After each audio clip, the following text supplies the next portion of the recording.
strange stuff. You think I'm loco? It's just a poncho. Heads are turning one by one. What have you done? Mato waka got me yearning. A bonfire trance got me drumming. Sun is rising. Shut the mice in. Shut the mice in. Shut the mice in. Shut the mice. Shut the mice in. Shut the mice in.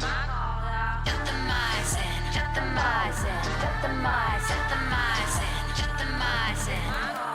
I can bring you in mind. I like the way you do. Love is the only true remedy. I open up to it and I receive it. I am me. I am everything. Skimming vibes. No one is enemy. Are you hearing me? It's my call out. Pocahontas, you think I'm loco? You think I'm crazy? Mato waka. Pocahontas, heads are turning one by one. What have you done? Mato waka. Pocahontas, purple goddess, got me wearing crystals. You think I'm loco? Maybe un poco. Heads are burning one by one. This shit is fun. Abracadabra, you sign my chakra. Sit down for a while, meditate, you fly high. Shut the mice in. Shut the mice in. Shut the mice in. Shut the mice. Heads are burning one by one. This shit is fun. Polka got mad flow. My rhythm tight, so I stretch like the trees grow.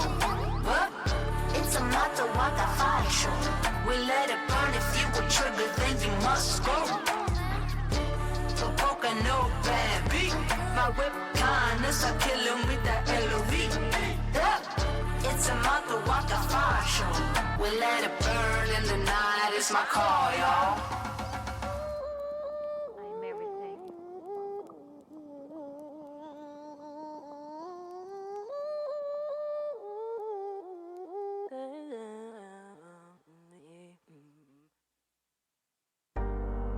Yeah. It's been a long time coming. It's been a long, long time. Yeah. This is how. Getting down. Yeah. Hey. This is how. I'll be getting down. This is how. It is really done, they can't figure out. They don't understand, so they hold me down and out. Hey, we ain't going out like that. Watch me go and bounce right back. Down for the count, but the hound strike back. It get like that. I don't wanna hear it, but you hit me right back. They talking, they told me take the L and move on. Heard it from somebody who's been taking L's their whole life. I don't know what you want. Passive when they play you. Expect the best from people like there's nothing they can do wrong. Seen this movie way too many times to be the fool for you to chew on. Nah, I'm not complaining, but there's things I can improve on. Why would I fight and retreat and not study and sleep and recover to be able to smother you motherfuckers? I'm going ghost and I'm up to something. Or maybe I'm up to my wits' ends with all of your bitch trends. I'm sick of the system. I'm not into religion. I need something higher and bigger to fix this. Brothers, sisters betray me that I never wrong. Over here it's all solid. This isn't a prison. This isn't a prison. This is free. This is fiction. Listen, hey, I made a bunch of merch, and as soon as I recouped on my expenses, I gave away every other shirt. Good heart, I guess that's why I never finished first. But it's time I put the business first. Cause we ain't going out like that. Watch me go and bounce right back. Cause we ain't going out like that, no. We ain't going out like that. Watch me go and bounce right back. We ain't going out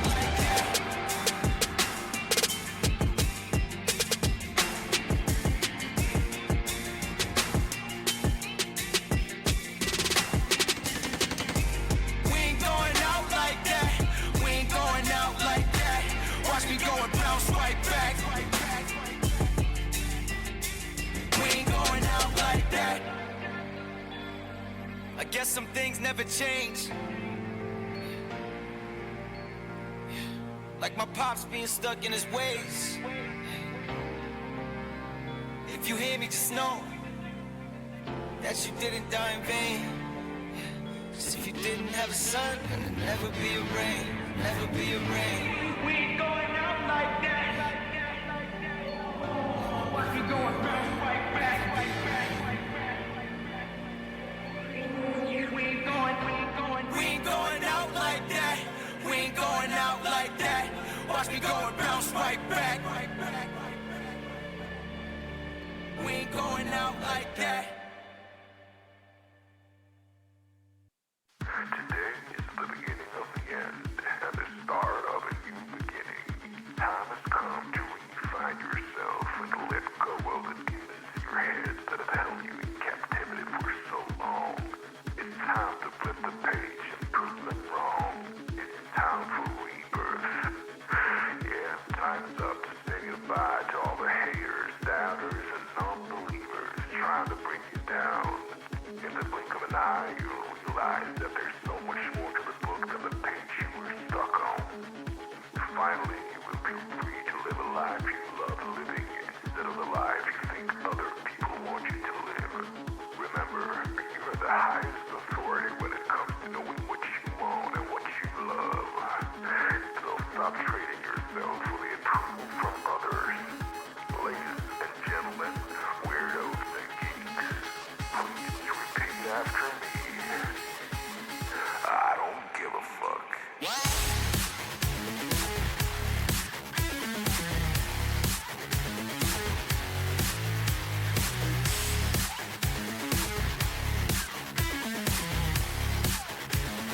I don't give a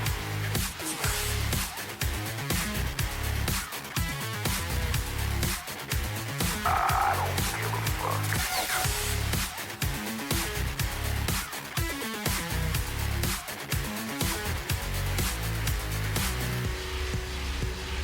I don't give a fuck.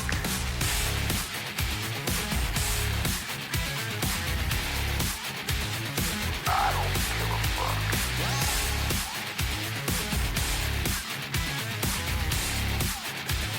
I don't give a fuck.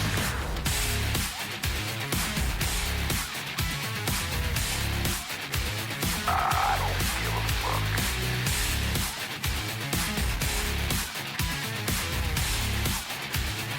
I don't give a fuck. It's time to start doing the right thing. So trust your instinct. Stop listening to others and own your decisions. People will always tell you what to do, people how to live. So let's create space for what matters most to you. You'll be glad you did. Now start claiming your time and your mental well-being by saying no more. No more. Say it loudly and proudly. In other words, fuck you.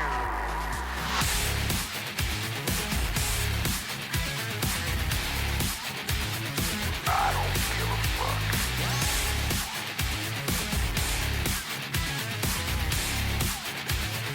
I don't give a fuck.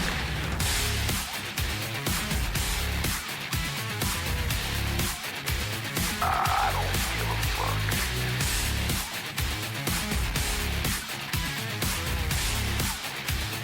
I don't give a fuck.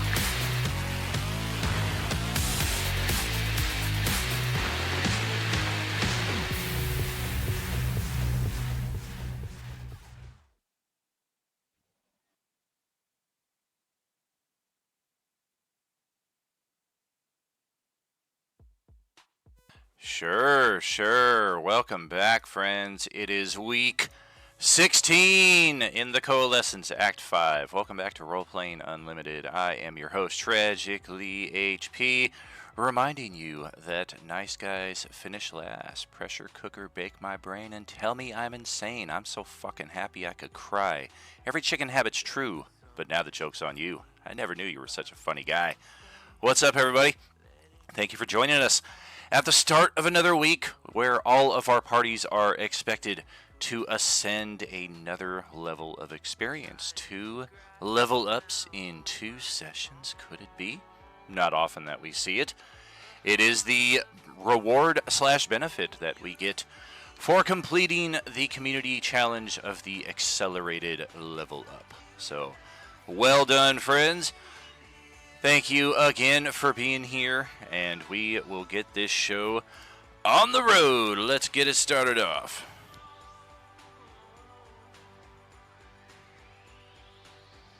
What's about to happen is gonna be hard to watch. Hello. Somebody's gonna die.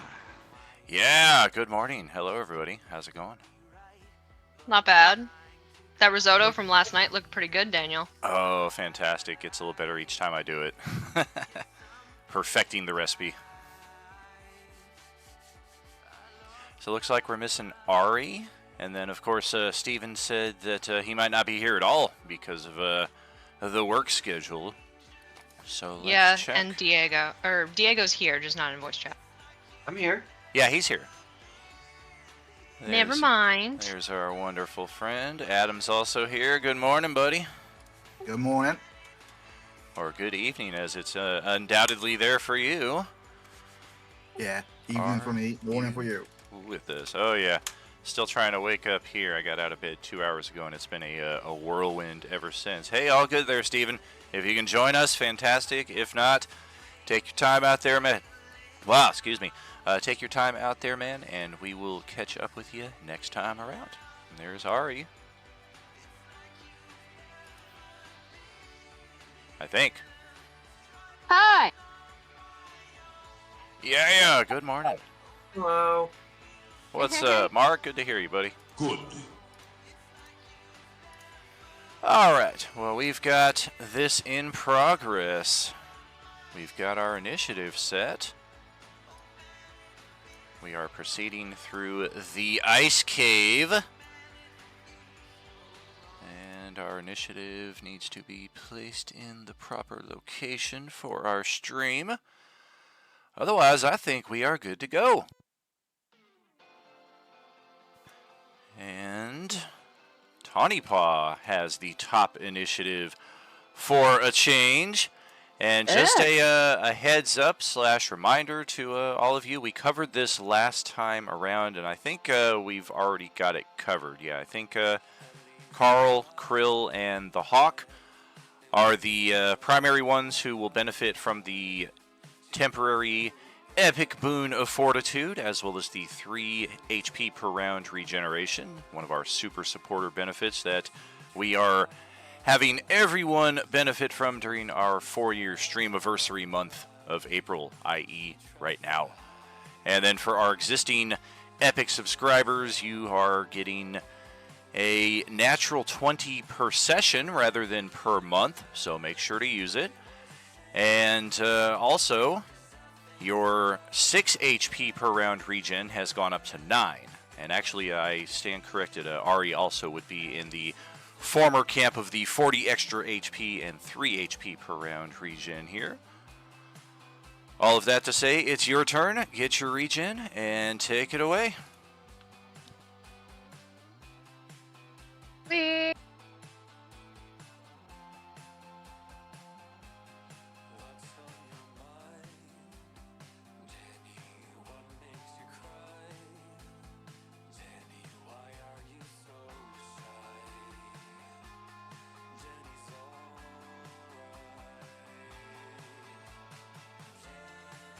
All right. Well, what's that 0? Is that my shifting? That is. So yeah, you've used 1 round of it. This round would be 9 rounds remaining. Oh, okay. Sweet. All right, then I'll just attack this thing in front of me. All right. Yeah, these things. What are these things again? They just appeared. Dimensional shamblers. Yep. They just randomly appeared in your midst from another dimension. Oh my. Another dimension. Another dimension. Youch.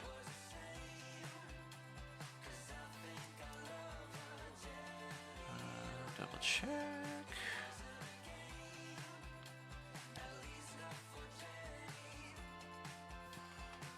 I don't think I did this last time around, so let's actually trigger this at the start of your turn. A con save, because we know barbarians are terrible at those. Wow! Why? Wow. Let's see. It's even the 13th today. Hey, how about that? It is. Let's see. I am not incapacitated. You are frightened of me until the start of your next turn, unless you are immune to such. Spellcasting would have its own... I'm not. Which is not applicable. And you could avert your eyes to avoid this saving throw, but it would mean that you can't see the Dimensional Shambler until the start of the next turn, which is kind of the same thing as frightened. You're going to have disadvantage on your attacks. So you could avert your eyes. I guess the big difference is that it would not get advantage. Actually, it might get advantage on its attacks against you, because you're technically trading frightened for blinded, which are both kind of interchangeable. I'll take blinded. Alright. So, same difference there. 24 to hit, 14 to hit, yes and no. Wait. So we will take the damage.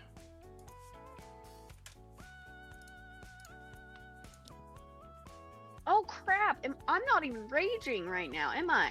Oh, that's correct. Yeah, use your bonus I'm a action rage. for the shift. So bonus action to rage. We'll track that as well. Yeah. I remember these guys hit me hard.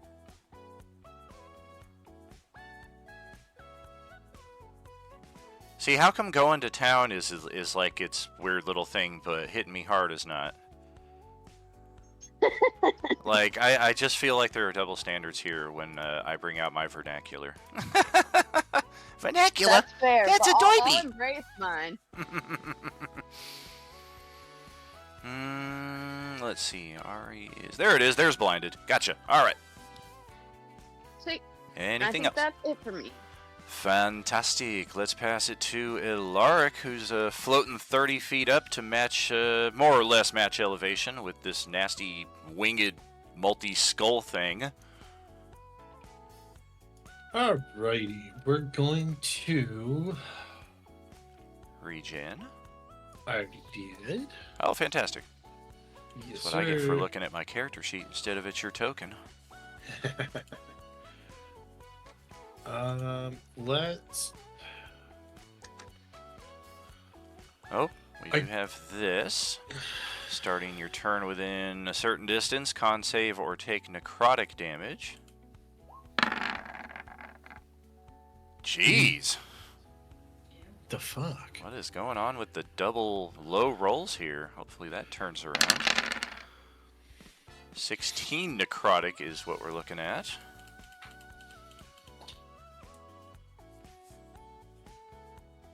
That's okay. I think we're just gonna hit it with the stun blade. Don't hit me, I'm your friend. Now I'm doing it. Are you my friend, though? Hey, 15's pretty good. And, I mean, come on, look at that. Look at those smiling faces.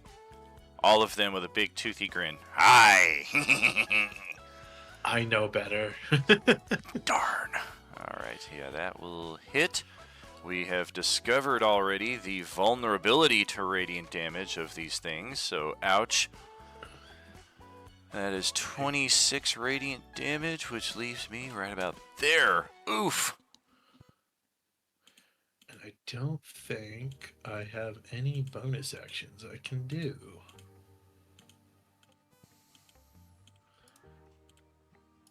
Good. Well, let's take a look real quick.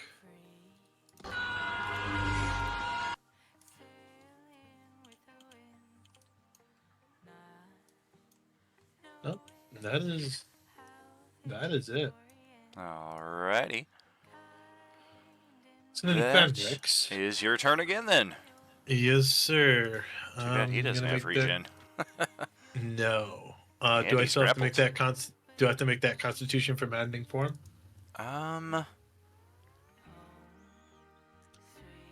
Yes, and in fact, you technically need to make 2 of them.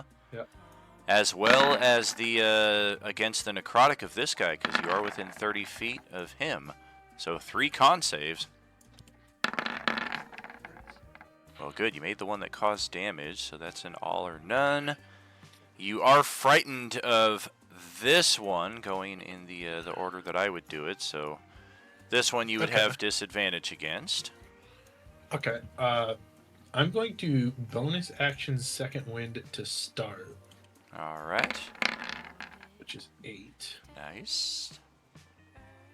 Ooh, we're up to 16 health points. Sweet. Ooh. And then these guys aren't undead, but I don't have. Oh, you know what I forgot?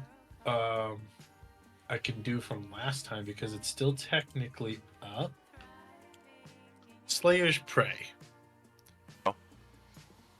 Because we did not benefit. Did we? No, we didn't do a short rest. So I don't think we did. Let me double check though. No, we didn't because I would have had more stuff. Yeah, the last short rest we took was session 14, so 2 sessions ago. Gotcha. I'm gonna Slayer's Prey this guy here. I don't see a ping, so I'll just ignore that. This one right here to the left of me. No! Yes. All right. Dragon Wing Bow goes back into the quiver. Sunblade. Ooh. Jeez. Oh, ignore the +2. I mean. And the second hit, 17. That will, in fact, hit. Okay, and then he takes. Oof. Another Why did 5. that roll two dice? Yeah, it's like it's rolling advantage for everything now, which is weird. But it's not. It's only rolling it on the dice. If you hover over the macro, it only rolled 1d6. Right. So I guess it's just a visual glitch, which we've been getting a lot of. They're updating their VTT here. So that's 15 points to him. Yep. And that's it. Well, okay. Where's my 3rd dimensional shambler? He died. Aw. Why'd you guys do I think. that? Why would you do that? Yeah, he died. The guy in the corner. Boo. We did it because we didn't like him. Oh, I mean, where's my 4th dimensional shambler? You said there wasn't a 4th one. That round. Yes, that round. Okay, let's claw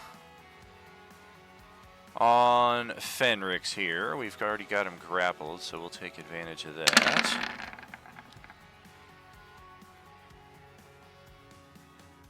Need to hit. He's down. Oh gosh.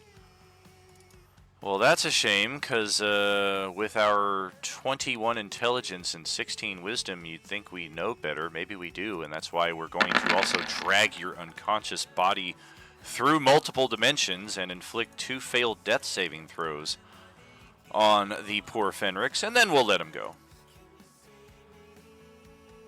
And he just collapses in a heap right at Tawny Paw's feet, and he disappeared for a brief second, and she saw him appear almost just as quickly unconscious.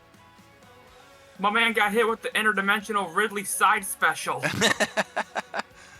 Dude, your commentary is always amazing, man. Much love, much love. Thank you. I want to get a flank on Fenrix here, and I normally wouldn't allow this against one of you, so I don't see why I would get to take advantage of it. The bad news is I'm going to step into the same space as this frozen thing, which could have some repercussions. Although, hold on. Fenrix is unconscious. I don't need flank on him. I can just kill him.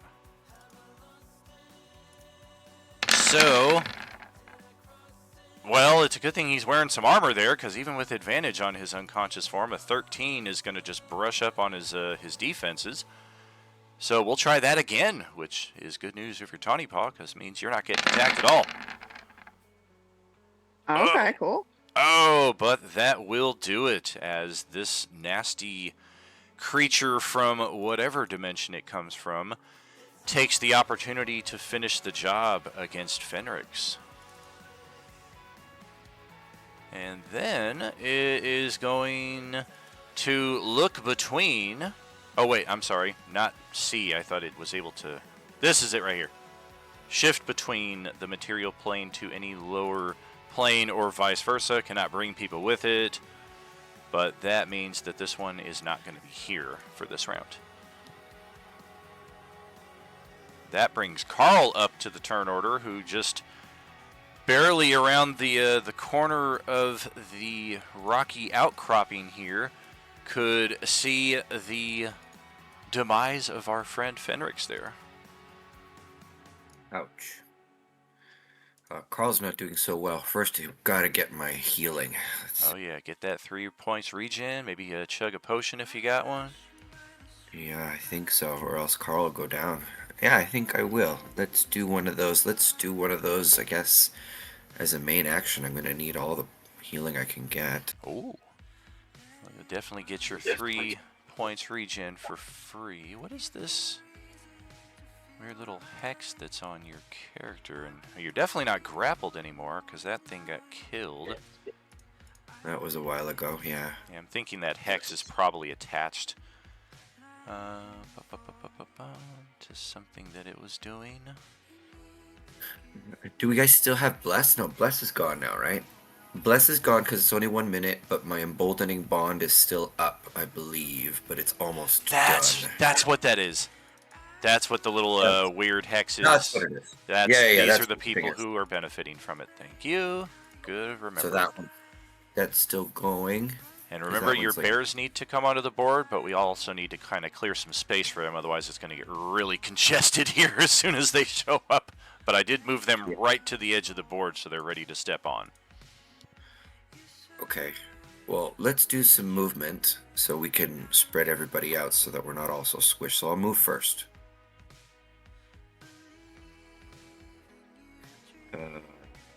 These blue guys... Those are frozen orange zombies. A frozen abomination and a frozen class C, maybe a class B. Okay, I'm gonna try and stay clear of them, just not gonna... What is Carl's passive perception? Oh, let's see. I think it's okay.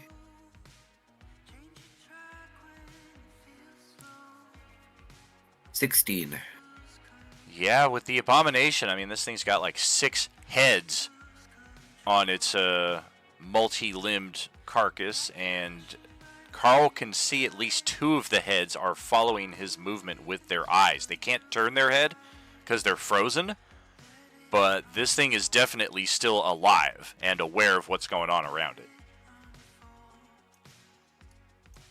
Okay. Fenrix, so Fenrix is like dead, or he's down? He is dead, but it looks like Sahara is planning on a revivify effect here shortly.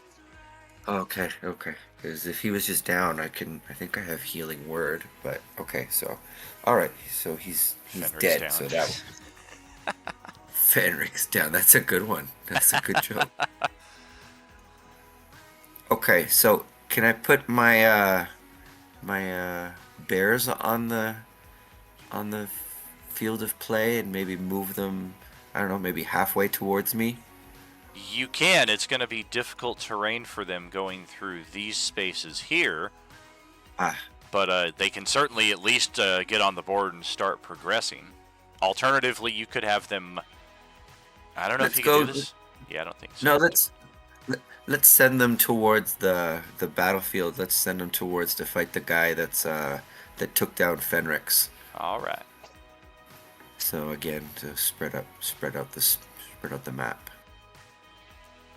And you should be able to move them That's 5 feet there, and then the next few squares are going to be 10 feet each until we get out of those ally spaces. Potion of Supreme Healing. Okay. What's the full healing for a Potion of Supreme Healing, Daniel? 60. 60. Oh, that'll go a long way. Okay. Okay, so that'll make me 111. Oh, almost all the way. That's I like that number. Remember, we can use Phoenix Down to turn people back from being zombies too. If they have recently been killed, yeah. Okay. Okay, so that's as far as my bears go, or did you say I have to move them? You'll have to move them from here. They've moved, this one here has moved 5 feet onto the map so far. Okay, I'm trying to move.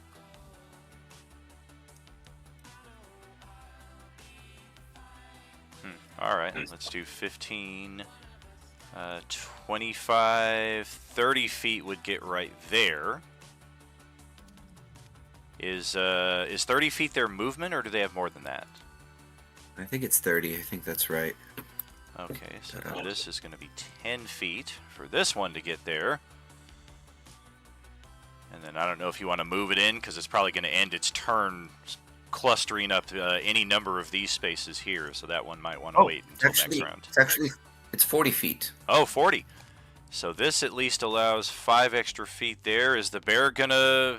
How's it gonna proceed from here? It doesn't really have enough room to squeeze through this space now, and I don't know if it wants to enter the space with the frozen zombie. Maybe not. I guess I'll go north. Step there, and then that's 10, 20, 30. Oh gosh. 40. Yeah, this is pretty much all this one can do here. At least it's only red who's being who's having the imposition. But they're on the board at least.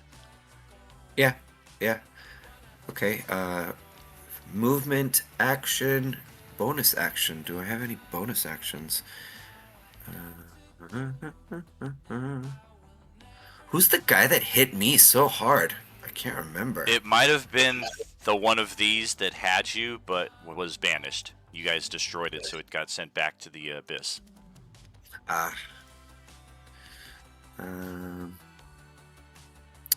Let's put, I'm not concentrating on anything, I don't think. Nope. Okay.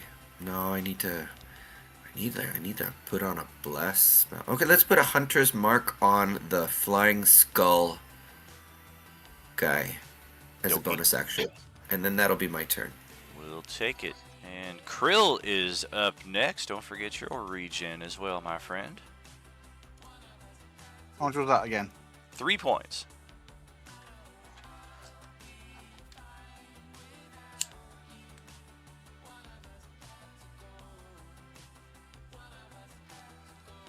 One of us did have to go.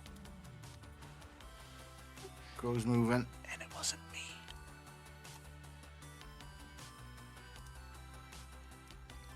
He moves there and then he attacks the flying skulls. No! I was hoping to avoid detection. I blend in perfectly in this environment.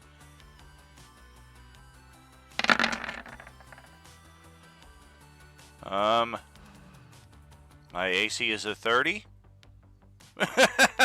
Ow! That's a lie. And he attacks twice. Oh! Okay, your short bow +2 is not set correct. It's just shorten you a few points of damage. I can fix that. Otherwise, yeah, we'll take that damage. Disagreed and all. And that's it. That's all for Quill. All right. That's what you get for saying that your AC's 30. Well, I mean, it was wishful thinking. Wow, that was the most efficient turn, Krill. Well done. That was fast. Oh yeah, his turns are consistently like 1 minute, 90 seconds tops. I was like, I was like 45 seconds. I think ahead to what I'm gonna do. That's all. Good man, good man. This is Impressive. Very impressive. All right, our Flutter Flesh, which is the official name of this nasty thing, is up next. However, come on. Damn. All right, well, Ilaric is in the best position to see this thing pop its head out from the side over here. And it aims a sling at this nasty Flutter Flesh and misses by 1. Note that, well, I suppose I can't have you note it if I don't show it to you. There we go. Note the green health bar. Cousin of Aldwin. Yes, Baldwin. All right, but yes, this thing definitely appears to be friend. We were told by our hedgehog friend back in the first area that there are other friendly creatures that call this area home that have been displaced by the invading forces, and these creatures might come to assist you on occasion. Alec Baldwin. This appears to be one of them. Tony, you would crush him. Oh, but what a fun... Yeah, I would. Death by Snoo Snoo. By Snoo Snoo. Okay. Our Flutter Flesh. Oh man, this is a lot of fun today so far, you guys. We're gonna take 2 Bone Spur attacks and 2 Tormenting Gaze attacks. Bone Spurs are gonna be against the guy next to us who keeps hitting me with the radiant damage. We don't like that.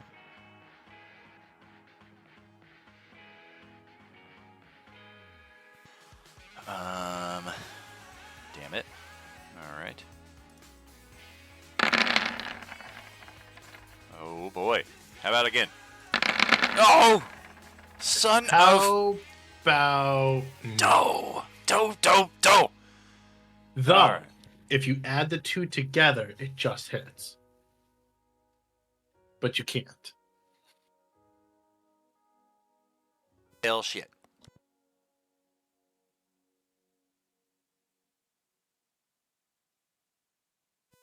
Alright, let's try option B.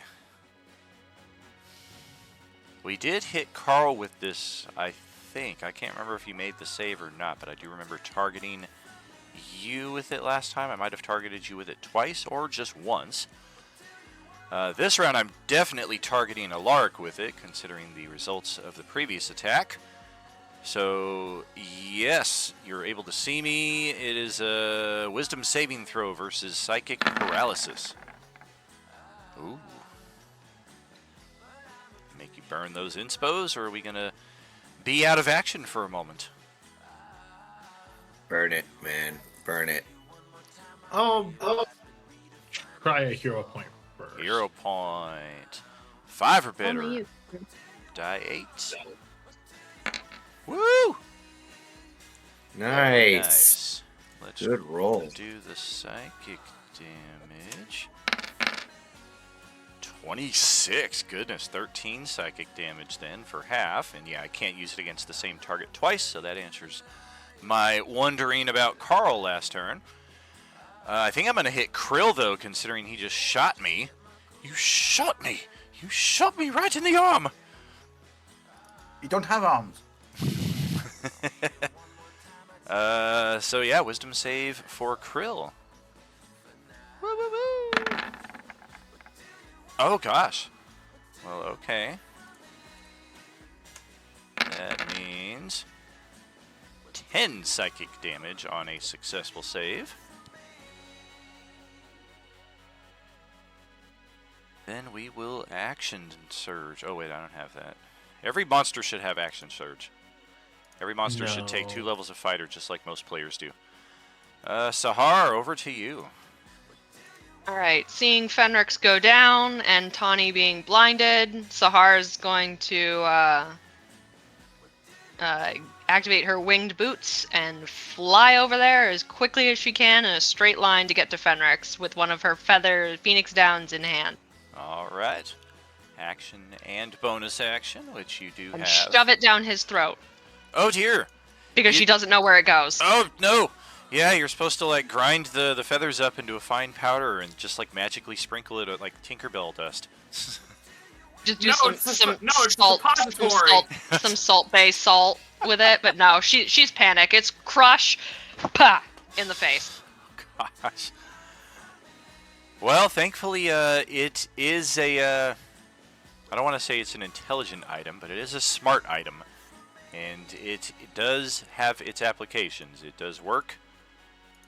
And Fenrix is restored with a single hit point.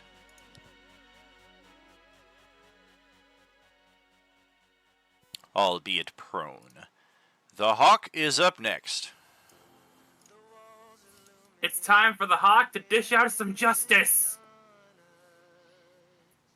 Seeing Fenrix go down, and even though he's back up, time for the Hawk to get some vengeance. Excellent. He's gonna go up to this thing, look it straight in the eye, and he's going to he's gonna use a key point for this. Okay. Reach Bangs of the increases. fire snake. A hit deals fire instead of bludgeoning, and can also potentially deal extra. Okay.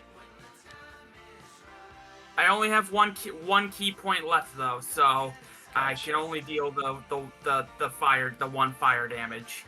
Okay.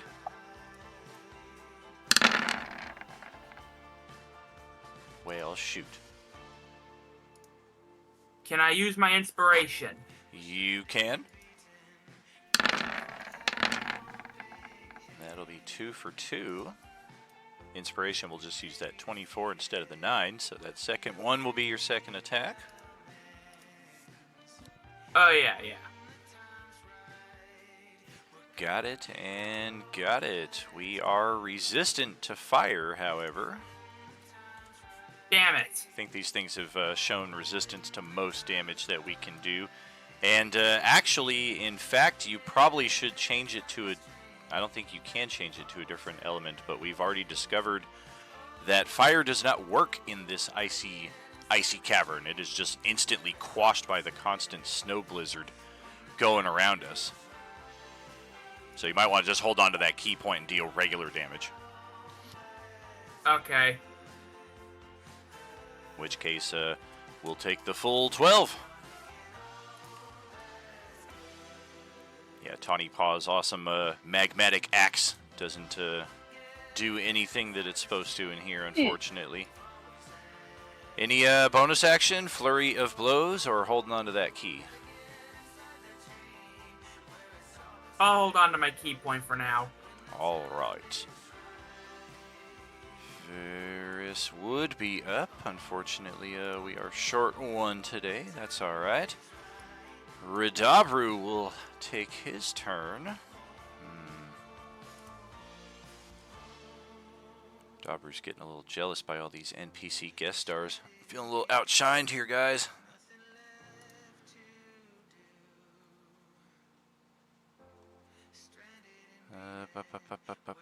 Let's... Damn. Yeah, I can't really do anything against that one. I guess we'll start the long trudge this way. 10, 15, 20, 25... 30... Action dash, 5, 10, 15, 20, 25, 30. Hey, we got flank now, guys.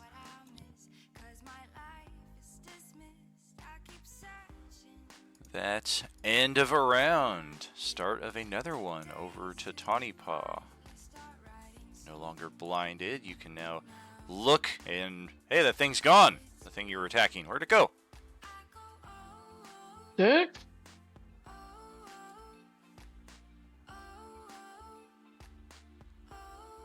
Okay.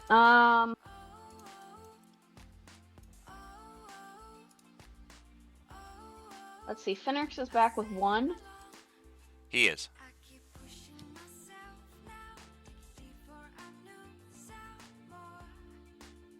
All right. Well, last time I think those guys kind of went after the dying people, so I think I might potion him. Let's see what I got.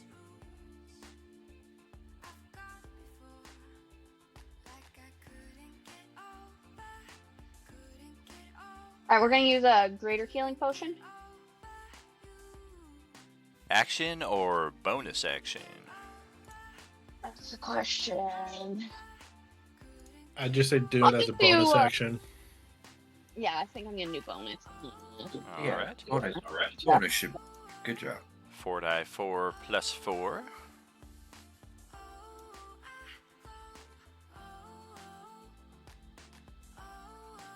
Not bad.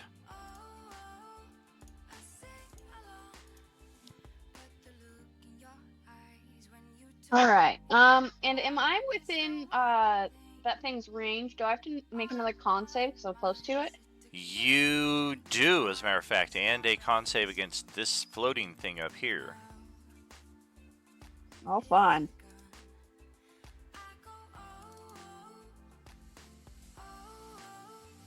Yeah, DC is 16 for the big guy on the ground, 15 for the floating Scully.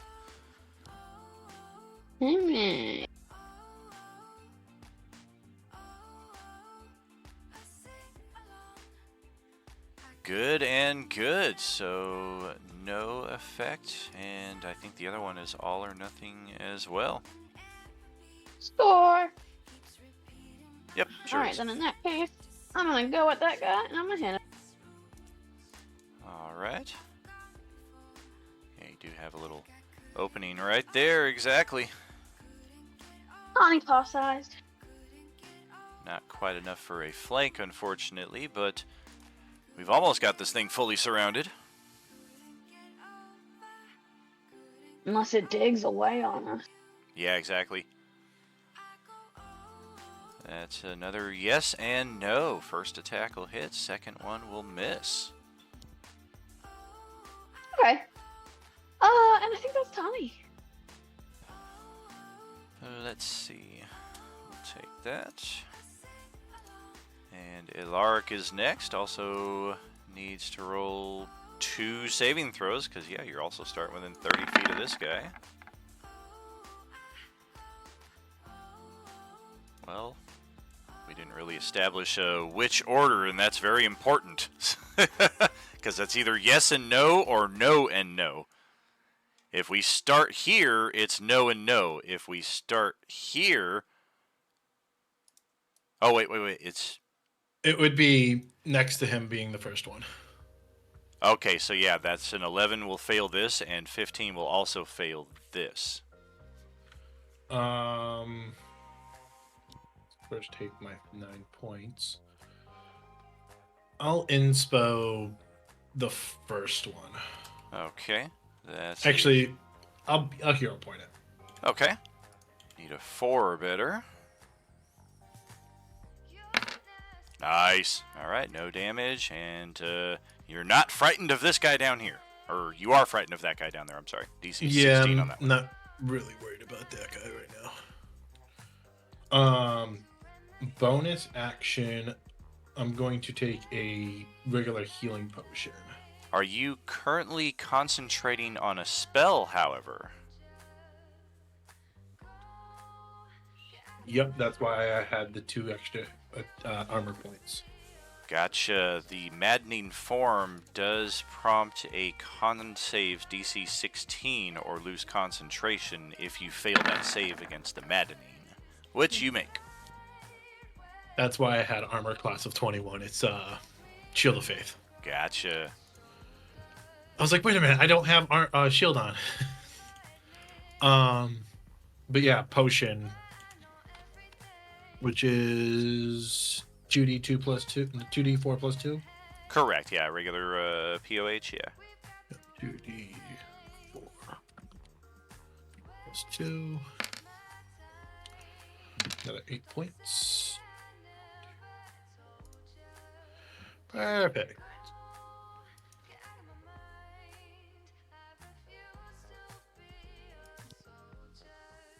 And then I'm going to Booming Blade. So that's the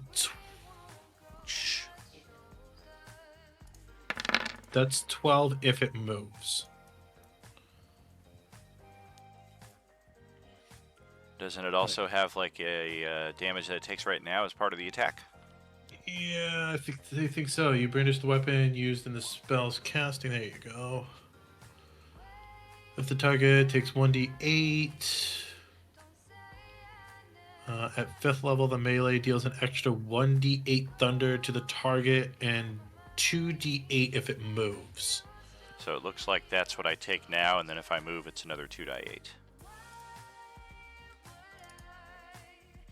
No, that was the 2d8 that it rolled. Oh, it's the weapon. I have to roll still for the weapon. Right, it's the And weapon then damage plus d8. Gotcha. Right. Okay. Which is the Sunblade. Roll 1d8. Ouch. Oof. All right. Don't fuck with me, fucking wingbat shit. I didn't do anything. I missed both times. All 3 times, technically. And that will end my turn. All right. Well, he's gotten a lot of healing for a dead man. He is still prone, but otherwise the turn is open. Alrighty. He does not have any spell slots. He does not have any second wind. Also, this usual start of turn saving throws. Most everybody's going to be rolling those in some respect. But on both, any way you slice it. Yep. Oh, hold up.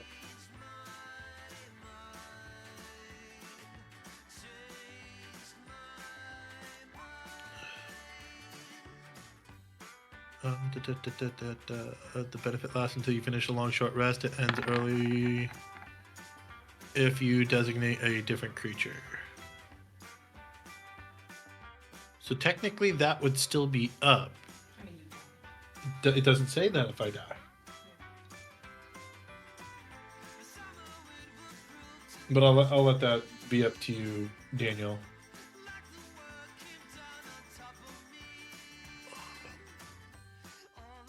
Fenrix will attack with the Sunblade. That is weird. Oh! Alright. I say keep it right now. I am in process of composing a potential switch to a more common sense approach to our TTRPGs. 5e, as we have discussed numerous times, and J-Man and I discussed at great lengths at the last board game meetup. They simplified the system so much that it's created a lot of dumb loopholes too, which was supposedly the intention of making it simpler to avoid such things, because 3e had plenty of them as well. Okay. So then on that attack, he will take another 5. Boo! Ouch. And then second attack on the Sunblade. Ew. That missed by 1. Target That's AC okay. 16. And Fenrix is going to stand his ground. I forgot that, with Radabru, but it's still 15-15. Oh, yeah, exactly. I missed that too, but yeah. Oops. I mean, I did enough with the natural 20. Sure. That'll be his attack. Gotcha. Technically, your Sunblade is also set incorrectly. That should have done 3 more points of damage. Max damage on the crit side. I think we're reaching a point in the campaign where maybe like somewhere between 25 and 35% of the tables I'm noticing are equipped with Sunblades and or peregrine masks. So I'm thinking we need to like start a dress code amongst all of our tables and mandate that everybody needs to have this equipment. It's proven very effective, and it's our company gear.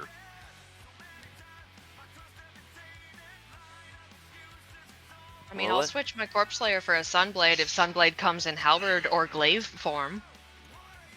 I don't see why it wouldn't. And technically it doesn't, it only comes in sword type shapes, but... Yeah, that's one other thing that we would potentially just apply a common sense approach to, like, no reason that the weapon maker somehow is like, I can't seem to enchant the two-handed variety weapons. Like, unless you're talking a greatsword, I could do that. What is a glaive but a scimitar attached to a big stick? Sure. Alright, that's the end of my turn. Gotcha. I am in process of contemplation here. Fenric started, he rolled his saves. Alright, we're going to start with...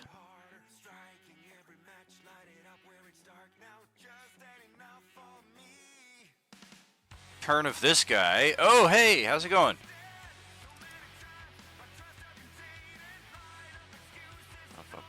Bonus action. Technically, I don't have to reappear in the exact same space. So I think now, because of where we're at, I will reappear into this spot, which will determine the outcome of that after we try to put another RIP on Fenrix. Yeah, this thing's got it out for him in a big way. Claw attack with advantage from the one that just appeared. 24 to hit for all of his hit points. Would he be technically squeezing with that zombie?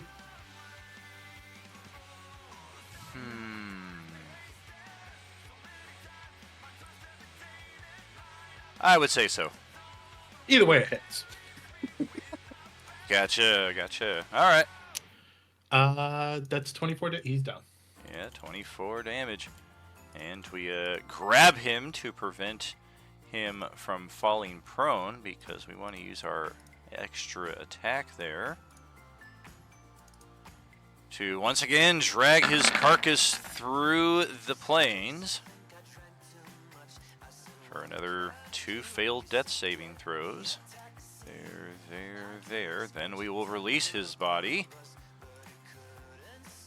And here's where it's about to get really nasty. And if I didn't have a 21 intelligence and a 16 wisdom, I would not try to justify this. The rolls don't matter. I'm just rolling that so you guys can see the modifiers are true if you care to check.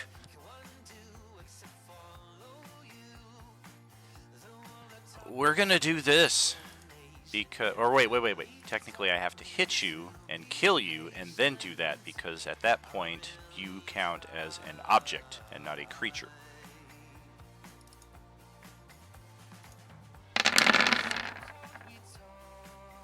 That is a hit. Yes. That is a slain companion. And we're going to take this item with us to a lower plane, or try to. I'm having this issue again where I can't manipulate player tokens like I should. Boink. I can turn them upside down. Side to side. Haha, how's your worldview now, Fenrix? Very unpleasant, and we will check back on that at a later time. For now, it's Carl's turn, and he is 40 feet and 30 feet. So we do need a con save for Carl starting his turn next to this thing, or within 30 feet of it, I should say, not next to it. Failure means you will be frightened of this thing and also potentially lose concentration on your hunter's mark. Nope, you're good. Play it out as you like. Okay. Carl is going to hit the guy he's got Hunter's Mark on, so we'll do Carl first. Stop it. Take my sharpshooter off. That's right. Don't need to shoot me for extra damage. But I do have my emboldening bond. Oh, but maybe that shouldn't be a modifier because it only works once, not on every attack. Okay, hold on. Let me turn that off. You absolutely cannot. Okay, here we go. Skull guy. Oh dear. 16 will hit. Everything else will as well. Oh, Hunter's Mark ouch. on me. Yeah, Hunter's Mark applied on each of those. Good. Turn it 12, on. 21, 31, 35 damage. Oh god. Stop it. So I'm gonna try and get out of 30 feet so that I don't have to do that con save again. So if I just move Yeah, if you head there. further north. Right now, you are still 30 feet, unfortunately. I think if you're in this row right along here, you're still going to be 30 feet. Still 30 feet. 35 from here. Kinda, 35 it is. Yeah, there you go. It's just that guy who does that. What about the skull guy? Does he have anything? Oh, he does, as a matter of fact, but you've not yet experienced it. You've not seen a lot of other people experience it. Like, well, Lark took it, didn't he? I saved on both of them, but taken the damage. They're the single crew. Yeah, I want to get out of everything's. Well, I've only moved 3 squares, so I've got 3 more squares. 1, 2, 3. Well, it was 4, this 5, thing that you guys took the half damage against.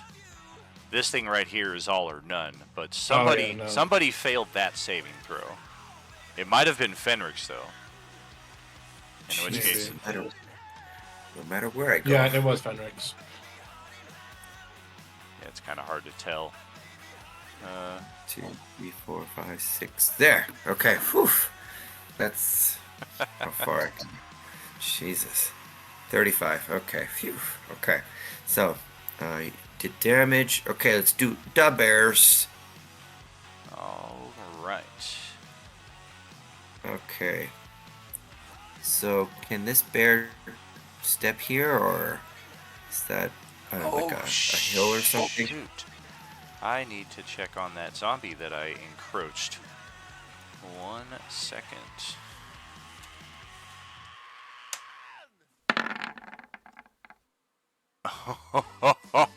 Oh, you guys saw that die on the natural 20 fall over to the 2? Oh man, we wanted that natural 20. A 2 is not good.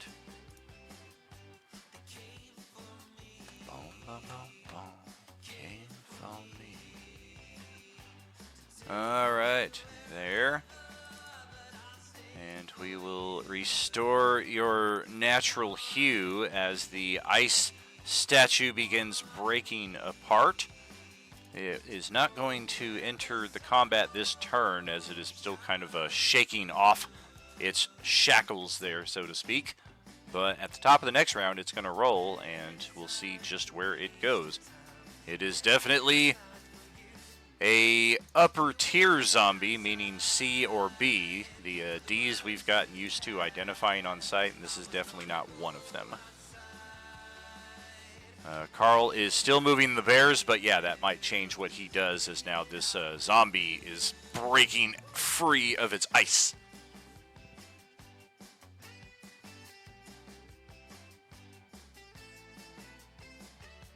I can't see where I'm moving because I guess my Carl is too far away. So all I see is kind of like black. Oh, where you just post the summon creatures spell that you posted, or that you used for this. Okay.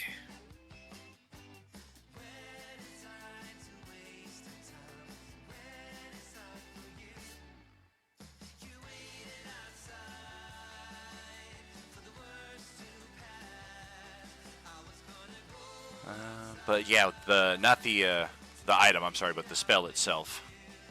The conjure animals spell. You got it. Sorry. Oh, good. I don't even know if it's going to say this as part of a spell, but sometimes it does. Okay, choose blah blah blah. Yep. Roll initiative for them as a group. Oh, they have their own turns. Well, that's good to know. I guess take their turn now, but go ahead and roll an initiative for them just so they have a separate spot. Friendly to you and your companions, yep. No action required. Yeah, I don't see why you should have to keep line of sight on them. I mean, you do have to issue commands to them, but you can still technically do that through sound as long as they can hear you, and spells sometimes might intuit like a telepathic bond of sort. All of that to say the bears should have their own lines of sight that you are able to see through. So that should change up the map considerably for you. Yep. Just make sure you're attacking through the correct lines of sight. That probably will only come into play, like Carl couldn't, like, for example, move, like, way the hell back here, and whoops, there goes the bear. He wouldn't, for example, be able to move way the hell up there and still attack this thing down here, because technically he can see it from there because he has the two lines of sight. You hear me? Get what I'm saying? And we'll get your bear back in position there. Sorry about that. Oh, there it goes again. Woohoo!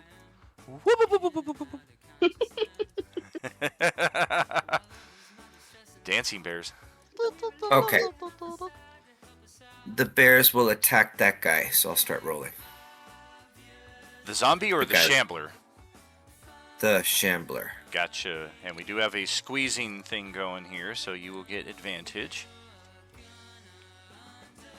Okay. How do I do advantage on... Oh, yeah. How do I do advantage on their sheet? It should automatically do it, just like anybody else's character sheet, because I have that set to the campaign default, so you shouldn't have to do anything.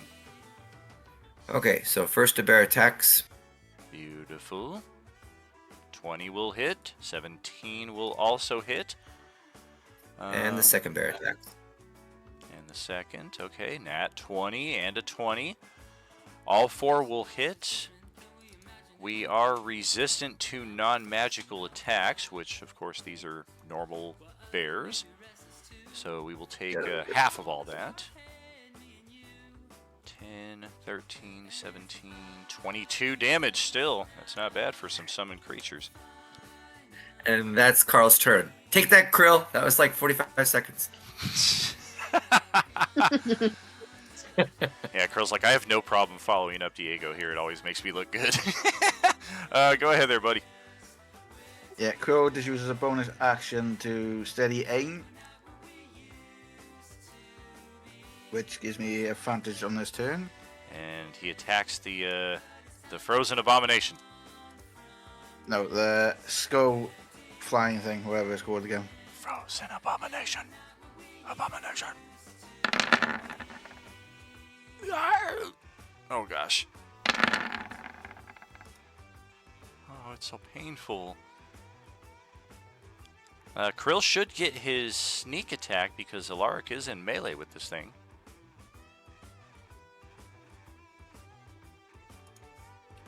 So I should roll, what, 2d6, is it? You might be higher level than rogue than that. You might be up to like 3 or 4 die 6 by now. It should be in the center of your character sheet if you just check that box on to roll. And then just take a, I guess it is only 2 die 6. Alright, we'll take it. Ouch. And Crow ends there. Okay. Phil's gotta make his con saves. Oh yes, good catch. Yeah, he's within 30 of both. So we'll start with the floater, and then the grounder. 15 and 16. Good. I'll be honest. I thought Krill was an artificer because there's like a little bit of orange on like the bottom left of his token that made me that made me think he was that made me think that he was holding a flamethrower. Well, you know, he'd love to get his hands on one. Okay, so, I mean, technically you failed this one, so you're frightened of this creature. You didn't even attack it. You're not concentrating on any spells, so that's the one that you can really afford to fail on. Before this thing goes, our little friend up here is going to try a second sling attack on it. Damn it!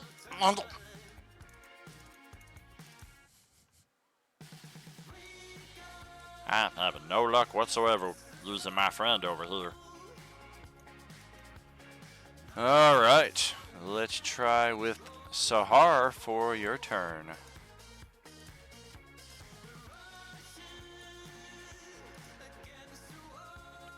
Your Flutterflesh didn't even go.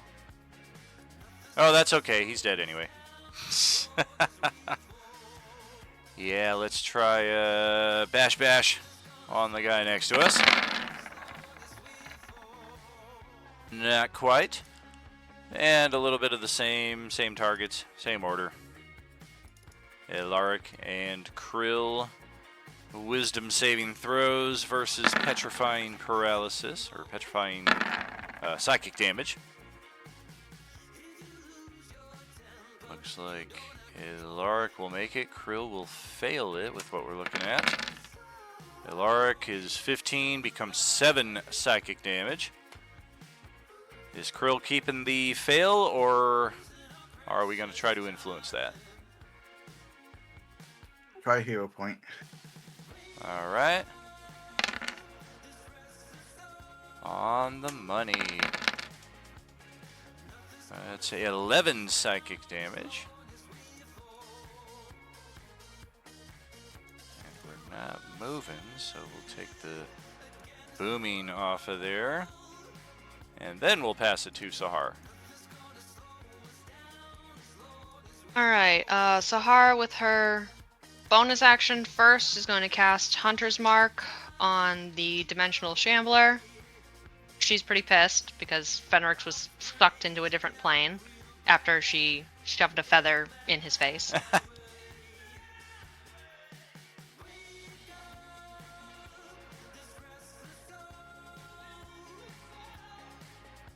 And then she is going to make her 2 attacks. Alright.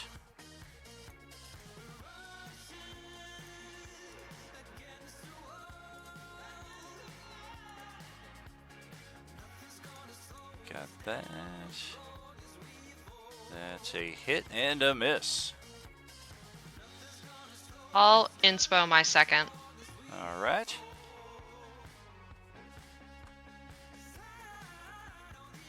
That's a hit for that. 2 for 2. And that'll be Sahar's turn. Alright. And let me get a potential break here between these 2 turns.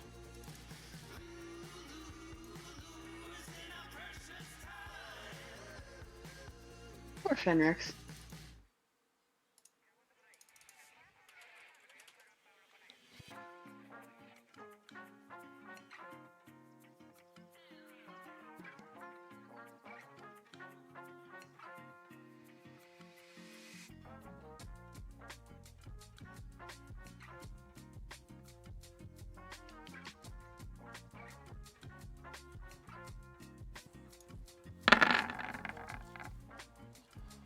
Oh, hell yeah. These are always play it as you will, but I encourage you to keep it in character as much as possible. Carl is currently the only one who can hear this, but there is a very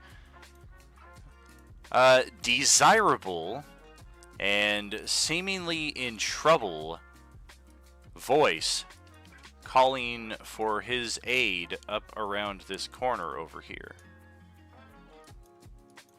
And that's all we're gonna have for now. Oh man, Carl can't say no to help. God. Definitely a sexy girl. Gonna kill you.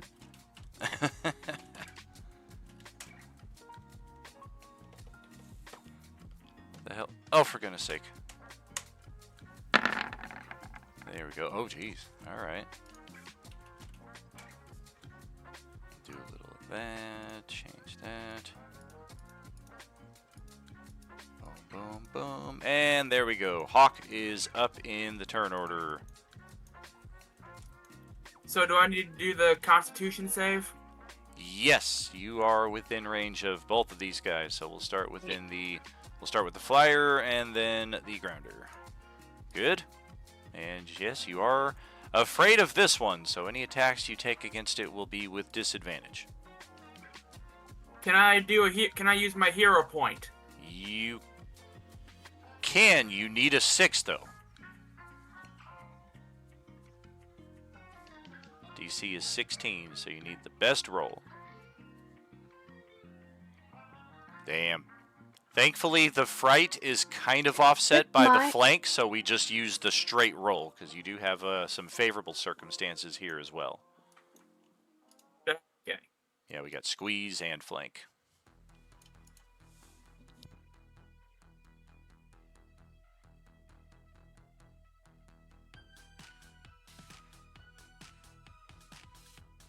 Well, the Hawk, I guess, because he's a bit spooked by this thing, he's just gonna go up to the skeletal son of a bitch and beat the crap out of that. All right, I do have you within melee reach here, so this thing's gonna react on you as you vacate. And let me check, because this is important. Learn to type. Learn to swim. Learn to swim. Okay, so you have disadvantage. I do not have advantage. That is the important distinction. We're going to... I'll use my last key point for Step of the Wind. Oh, well, all right. No bonus for us then. I was going to miss you anyway. You wasted it. You wasted it. You know I was going to roll a natural one. Yeah, whatever. Are you going to try and get up on flank with this thing? Like get on the other side? Give yourself a favor. Good idea, thank you. My pleasure. And that's what you needed. AC is 16. That hurts. I don't have many hit points left. Glad you're rolling on the low side of things there. You got a second attack, though. Oh, wow. He just keeps rolling 2s on those dice. I'm glad he is, otherwise I'd be dead. Alright, and that'll be it for me. All right. Red is up. Man, seriously, like, I came over here, I walked all the way around this frickin' snowstorm, and then the guy just, like, teleports with... Where the hell is Fenrix at? Fenrix? He completely didn't see what was going on because the massive frame of this thing was blocking the view of its nefariousness from Radabru's POV. Well, shit. Alright, I guess you're gonna get your ass kicked then. And finally, we will attack and extra attack. Radabru's becoming one of our higher level NPCs here. Radiant Warhammer. Natural 20. Doesn't Radabru need to do a con save, or is he too stoned to give a shit? He's too stoned, but he will need to roll one after after all this goes down.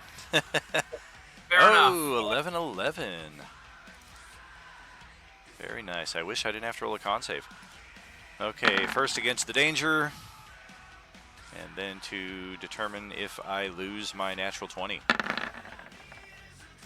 Neither to both. So I am not taking damage. I don't lose the natural 20. 16 damage on this thing. Not too shabby.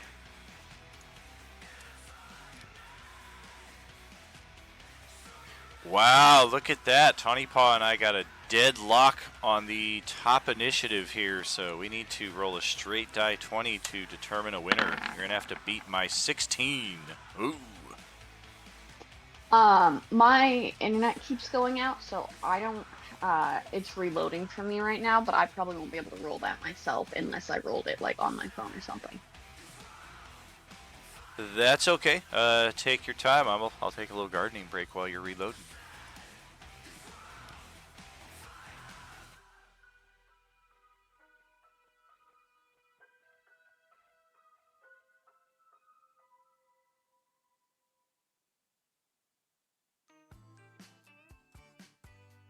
Hey, there we go. You just needed to do that for my internet to come back. Yay. It's magic. It's magic flower. That's actually what the Phoenix Down is. Mara Django.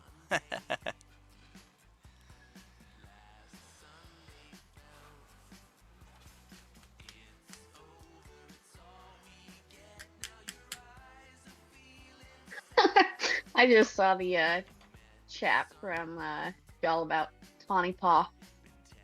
Yeah, she's got her cannon and she's part beast, so she likes beast people.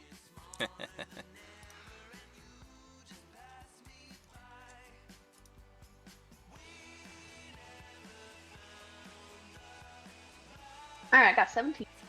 What? All right, you're first.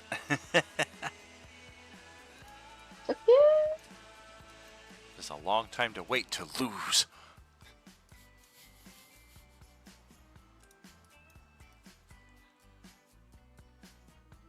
Okay, con saves? Yes, please. Start with the damaging one first. Well, you failed them both. Yikes. Alright, I will... You have your weekly inspo. I'm gonna inspo those. I'm gonna inspo both of those. Okay. I'm not about to mess around right now. Let me mark that on my sheet.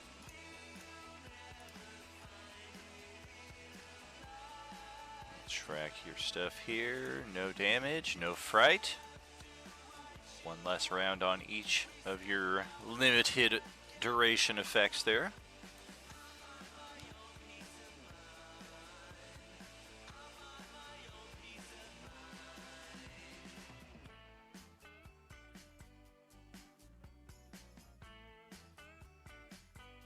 Okay, sweet. Then I will... And your See, turn. that guy's all the Very way nice. up in the air. I can't do anything. So I'm just gonna scooch over to this. Oh, and we got it. Just spit on it. I got 3 hit points left. He's got to catch it in the breeze at the right way so the natural wind forces carry the spit into it with extra velocity. Yeah, isn't there some butterfly effect? Yeah, exactly.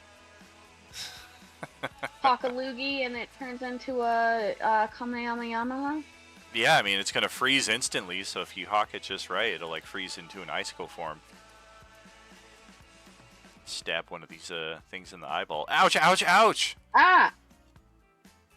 Okay, so that first one was a fail. And then I just hit the button twice, so don't disregard Gotcha. those. Okay. Well, that, Oh my goodness. technically, at this point, we do have another house rule flank, since you guys have this thing swarmed on all sides, but even still, the 11 is not going to do us any favors. Second attack is true. 15 damage. We're getting there. Tick. You're this guy. That'll be Tanka. Okay. We're going to take our turn now. And move on out to where Carl can see us. And likewise. And yeah, she just looks pleadingly and forlornly in his direction. Oh, once again, we got a little flub here. Quality of life upgrade, green health bar. And she calls out in common, "Hello? Do you speak my language?" Oh, and we're rolling this with advantage, actually, so that is a natural 20 for 29 on the persuasion check as Carl somehow in this storm of ice just almost positively melts over the presence of this this maiden who has stepped out. Carl But was says, he actually pretty lady.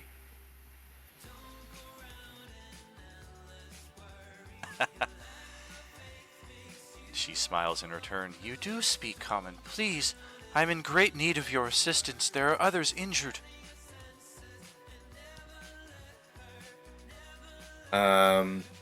Is she like an illusion? Carl's just checking. Is she like playing a trick on him? Does he feel like he's been bewitched or, you know? You can roll a reactionary insight if you wish. We are trying to oppose that natural 29 that I got. Carl's not the most insightful fella, poor guy. He's gonna get hustled. Oh yeah, he needs a natural 20 and an 8. An 8 on a die 8 hero point to beat her 29. So yeah, there's nothing wrong whatsoever. I mean, you've already encountered a few allies in here. You spoke directly with one of them who told you others would be in here, probably in need of your assistance. So this lines up perfectly.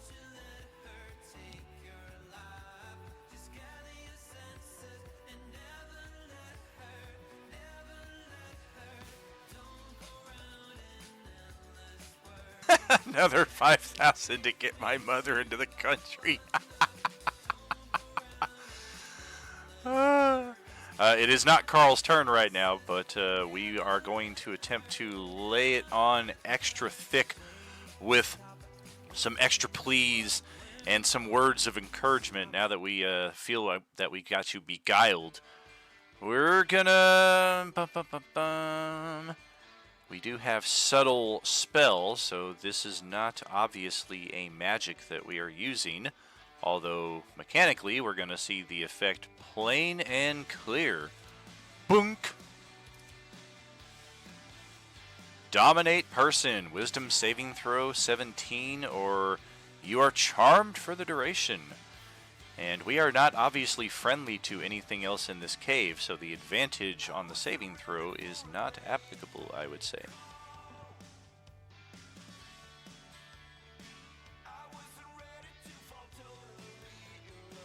Was that wisdom? Correct, yeah, 17 DC. Ugh. Ugh. I mean, what she is asking is that you follow her up this way around the corner, which seems perfectly reasonable to you since she's asking for help. Unless you want to try to modify that roll, that is likely going to be Carl's next turn. Let's try and modify it, but Carl's not a wise guy, so it makes sense that he's going to fail this. Oh, wise guy! Yeah. Let's burn an inspiration, I guess. Alright, reroll. Got a decent chance. 13 is now our high point. Yuck. Yeah, not good rolls. Let's try a hero point. I've got some... let's try a hero point, see if I can... What is my hero points rolls? Yeah, I don't know if you have any of those without the sub intact anymore. Inspirations can be gained You can from have one of my hero Actually, there's no hero points. Yeah, there's no hero points. You can have one of my hero points. It's a D8. Alright, looking at 4 or higher. Very well. I'll do it. Alright. Regardless, you made your save. It is not obvious that she cast a spell upon you. And again, the natural rolls that we made of insight versus persuasion, it's kind of the same result. This was basically trying to double down on what she had already accomplished. As always, play it as you will, but I encourage keeping it in-game with the dice that we've rolled. That's all I got up there. We'll pass it to Johnny's turn here. Uh-oh. I don't like this. Yeah, Alaric's pissed. Let me add an exploding death effect here real quick to the...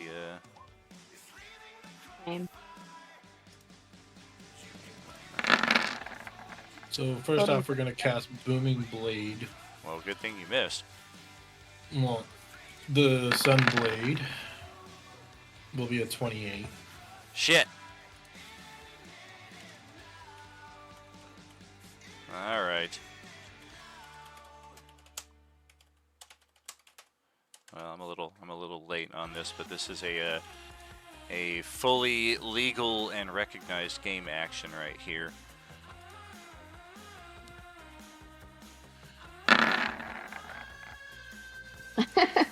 Boom, bada, boom, boom, boom. Yeah, this thing. Sadly, it doesn't hit.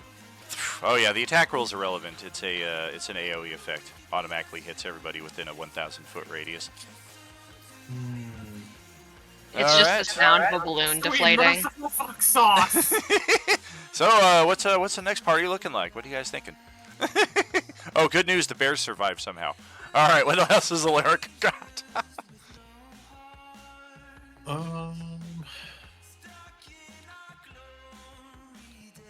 Yeah, we didn't actually explode. We just Come kind down of here a crumbled. little bit. Fall to the ground, dead. And that will be Alaric's. All right. Up next, we've got the Dimensional Shamblers. The one who's linked to the initiative is currently in the Ghost Realm doing Lord knows what with our dead companion. The one that is still here... Oh boy, which of you looks worse off? Oh, look at this little cute guy that just natural 20'd me a few seconds ago. Yeah, we don't like you. Let's claw on red for... Alright, well there goes all his temp HP. And a fair amount of his actual HP, and we've got him grappled. What does that bond that Carl put up do? Does that have any defensive applications? It adds D4 one to D4 to an attack roll or a saving roll. Gotcha. She Okay. got it. He's right on the money. Darn. Well, that doesn't help me very much here. Oh, I forgot to roll initiative for the zombie too. Let's do that after Oh, I this forgot turn. to apply that to my saving throw too in the last round. Good thing I made that roll. Ba-da-ba-ba-da-ba. Okay, so now we're gonna do the journey through time with Red in tow. Gosh, for exactly how many hit points he has. So that'll drop him to 0 and death save mode. And we've got him grappled pretty well here. We're going to try something outside the box, but using our massive frame. Feeling a little comfortable with this. We're basically going to kind of hunker over him and present our full back to the party here on as many flanks as we can. Effectively, you will not be able to heal Red until you do away with the creature that is grappling him. We've got him fully just turtled, ironically.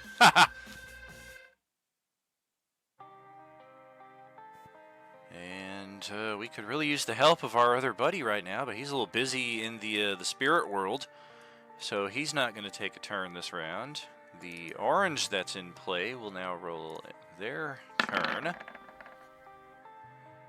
And we still have a little ways to go before our activation. So Carl is next.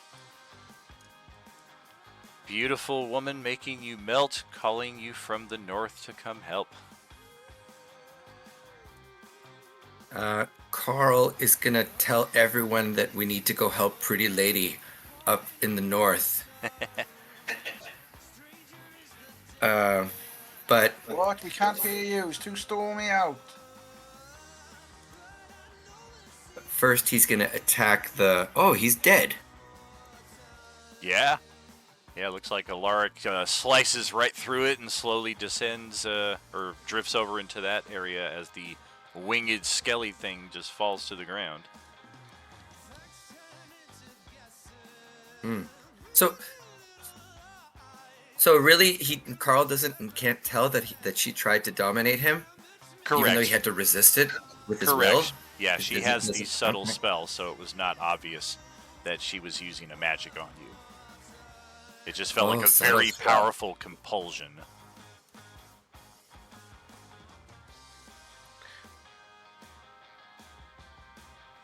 Alright, That's right. oh man, it's really hard not to metagame, because Carl would probably go help her, but he also doesn't want to leave his bears because I wasn't going to leave my bears because you told me that if I left the site and I couldn't see them that it wouldn't work anymore. So Well, no, it's not. It's not that. They can still follow your audible commands, so you could still like kind of shout back every so often, like "Bears, if such and such is happening, then do this." But if you can't see, of course, you're not as optimally able to direct them. Direct them. Oh, okay, but the spell doesn't it still keeps going. It does, yes. As long as I'm within the range. Okay, even if I don't see them. Okay. Oof. Tough decision. I think I'm gonna leave it up to chance. I'm gonna do an odds and evens roll. If it's odd, he's going to stay and help his friends, and if it's even, he's gonna go and help the lady. Sound good. Right. Oh, even. Oh, Carl's gonna start heading towards the lady. We'll remember you fondly. Jesus. Hey, maybe this will be fantastically good. What's the worst that can happen? Maybe she's a friend. Okay, Carl moves. I didn't have anyone. Wait, I didn't have anyone in range to fire before I moved it. Probably not. I do- think the stalagmite was in your way. It was in my way? Okay, so I couldn't attack. Yeah, it looked like it was perfectly interposed. Okay. Guess he wouldn't put Hunter's mark on the chick. Probably not. All of a sudden, So bonus the little action. predator triple laser starts. Hey, what the hell? I thought we were friends. Yeah. Okay, the bears are gonna attack. All right. She smiles in response to your approach. Please, this way. Time is of short supply.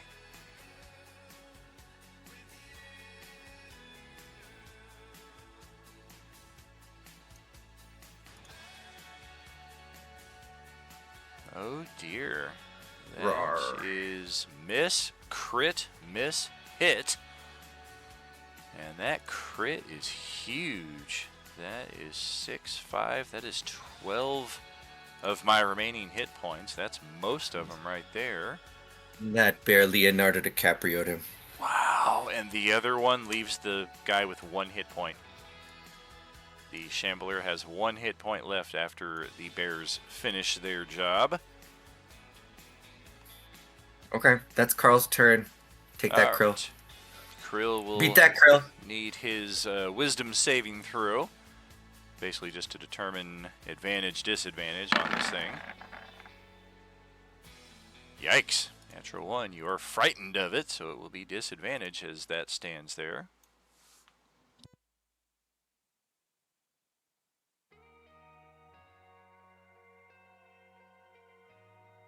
Attack the zombie instead then.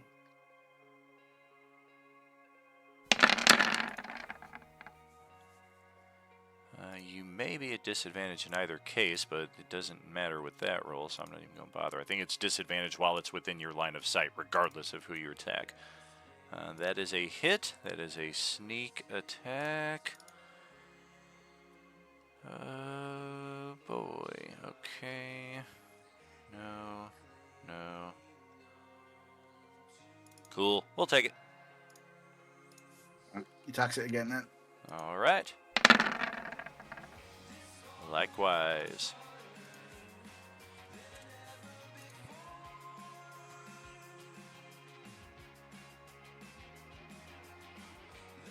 Then Crow move.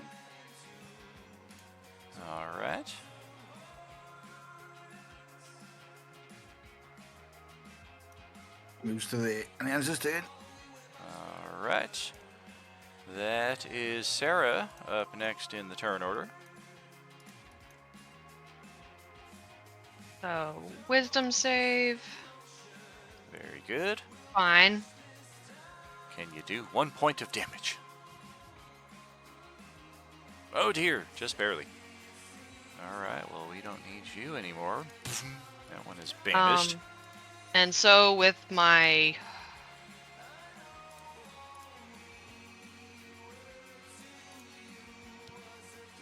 I'm going to take my next attack on the zombie.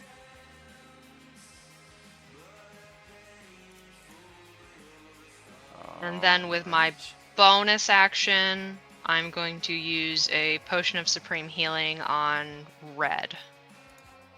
Alright.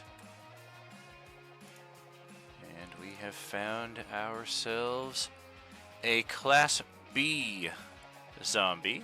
What's the roll for a Supreme Healing? 10 die 4 plus 20.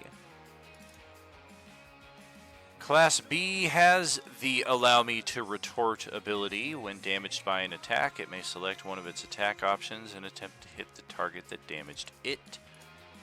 Red will be back up to full from that. 40 is his max. Wow! Awesome, thank you. What happened? Nice You bear. died. Nice Please bear. don't do it again. Nice bear. Don't eat me. Okay. And yes, the zombie will try a kick at Sahar for the audacity.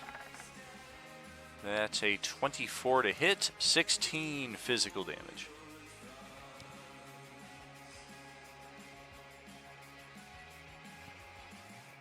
And the orange now finally shakes off the last icicles. Looks around. Oh yeah, we got a lot of targets here. One of you just hit me for a lot of damage. I don't quite know who that was though. He shot right through the bears, it seemed. I think in that respect, 1 die 6. Alright, it is Sahar. It was a 2 in 6 chance it was her, and that's where it landed.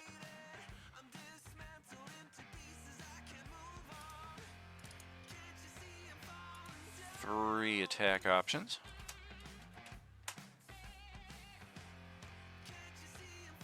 And it's going weapon, bite, weapon. That's weapon, weapon, bite. Oh goodness.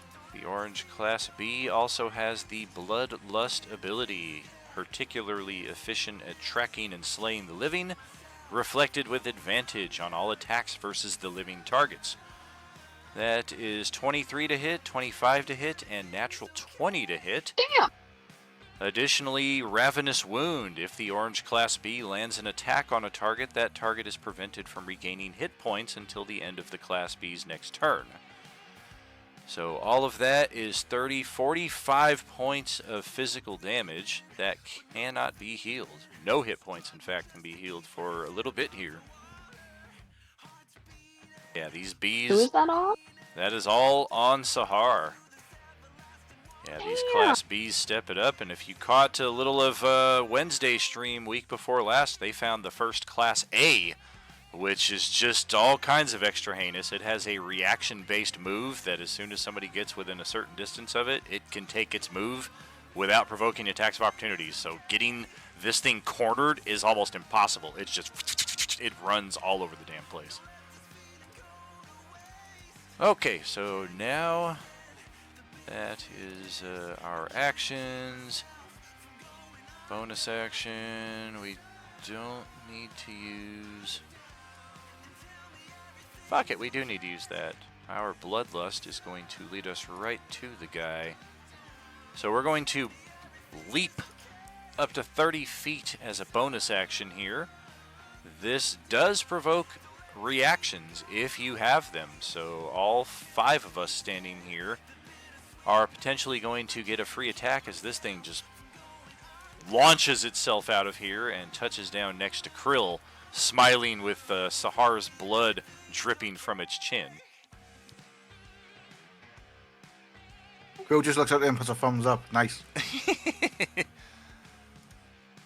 What do we need to hit? The AC for the Class B is 18. Youch. We do have flanks on these, though. We are exiting from a flank space, so 23 is good for Sarah, not so good for Ari, though. We do need a hero point. Yeah, I'll hero point that. And Diego, you can attack with both of the bears. And Red gets his attack. Also going to hit. Is it just one attack? One attack from each of them, yeah. It's attacks of opportunity. 18, 28, 33, 41 damage so far for that play. That's another pair of hits right there. We don't resist, so that's 23 more damage. Off of that brings us down to there. Ouch! That was costly. Everybody hit. But we are right where we want to be. The Hawk is up next. Well, I'm going for. All right. Well, I'm going for chasing after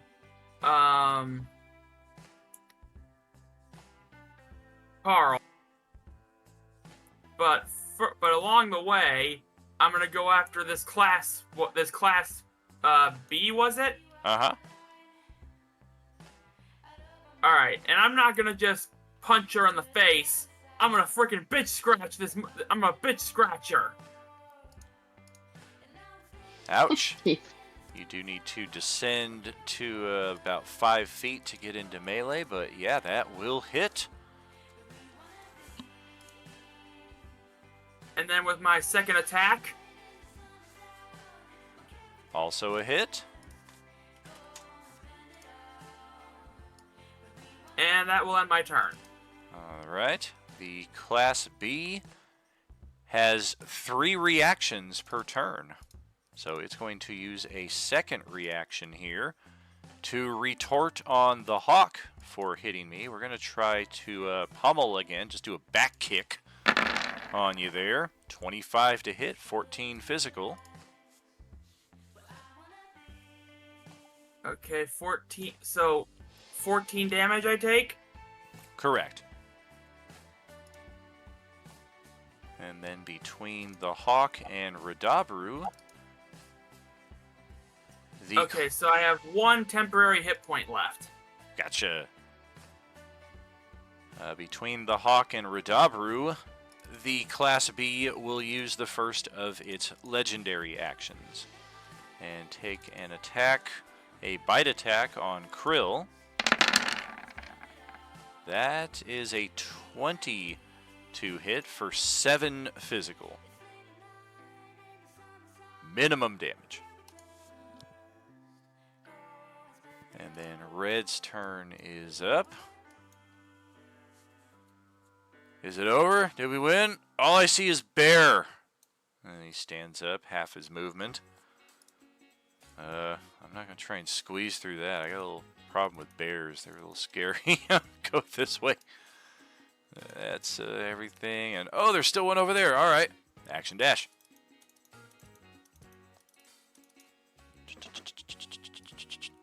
Get right up next to her. We got her right where we want her, fellas. And this thing will actually use a second legendary reaction and try to take a second bite out of Krill. Oh dear. A natural 20 for 20 damage.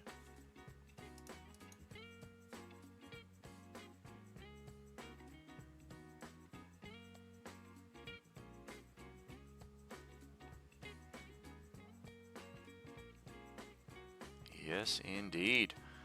All right, and that will send us to the top of another round. Running a little behind on the halftime break, but sometimes that happens with initiative. You never know what's going to happen. We'll catch you in about 10 minutes, friends. Thanks for hanging out. Are you with us? Yay. Y'all, I thought frozen zombies would be the easy part of this. Why did I think that? We gotta remember afterward, if and or when we finish this encounter in this room, there's something important we have to find in the previous room. Yep, go back in the back room. I even wrote that on my notes because I'm gonna forget. Same.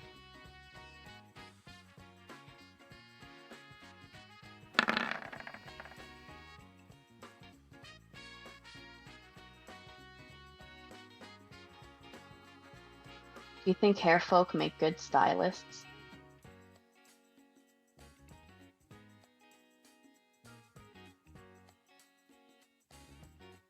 Thanks, Dan.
Yo, guys, we went to Costco the other day, and I got some churro chips. And then we went to this little farm market, and I got some lavender honey goat cheese, and I'm going to try them together now. Oh, I'm so jealous. That looks amazing. I freaking love goat cheese so much.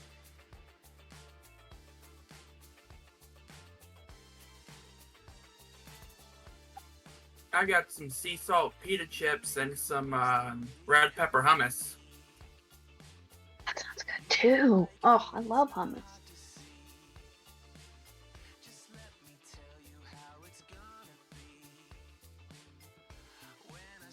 Goat cheese, hummus, and guacamole are like my 3 favorite dipping mediums. That sounds like a food trifecta or something. Like it should be a food chart. Like, is this dip more guacamole or is it more hummus or is it more, Fuck a hummus. a tertiary diagram? That's what I'm thinking of.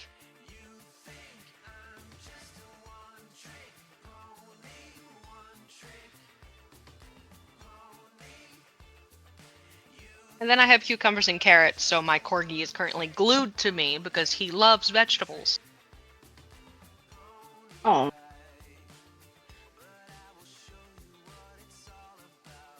Good thing to be obsessed with.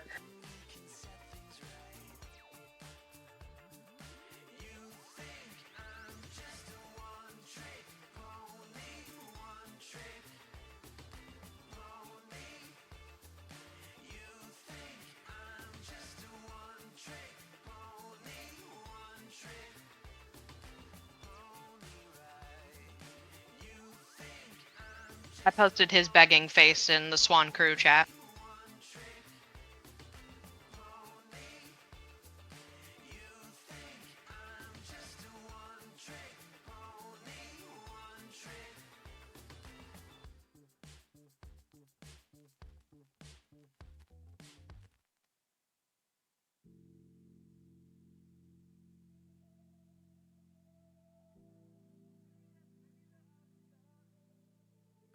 And yes, he has gotten a piece of cucumber and a carrot already, so he's just begging for more at this point.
Well, that feels about 10 minutes, huh?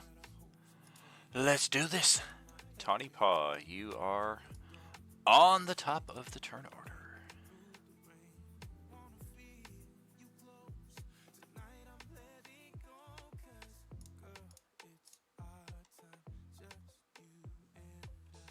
I think. Okie I was getting my charger. Cool.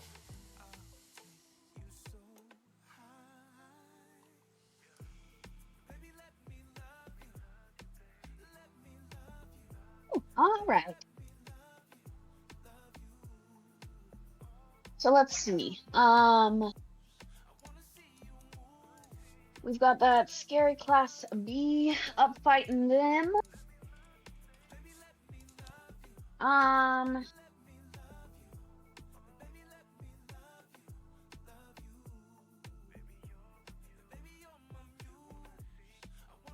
Tawny Paw, now that the one she's attacking, the one that's in front of her is finally dead, she's gonna look up and kind of, take her bearings. And she's gonna notice that Carl's missing.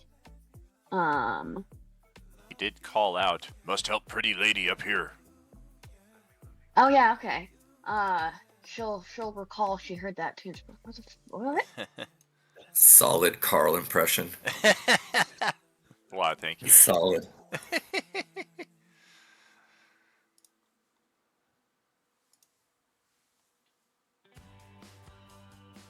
Oh yeah, see, I'm in the same spot as Carl. Because Tawny Paw loves to kill stuff. That's like her thing. But one of her other main personality things is like she wants to make sure none of her friends die in battle.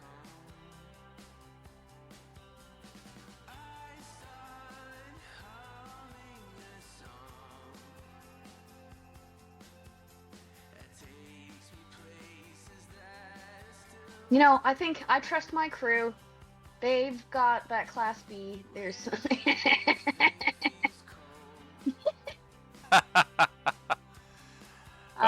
For that, yeah, head this no, way. they're at it. Yeah, we've got our own little Yeah. private corner over here. Tawny Paw's gonna run up that direction. Everyone thinks she's going to Carl, and then at last minute she just like curves off and starts like throwing off her clothes.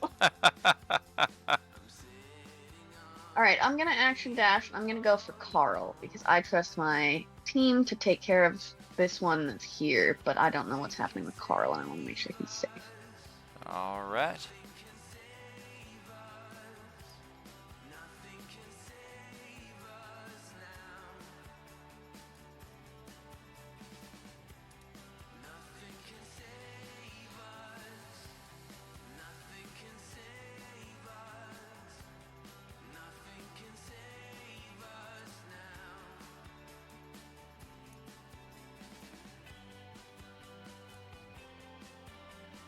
Alright, I'm over here now. Oh, I guess if I see Carl there, I'll move a little to the side then.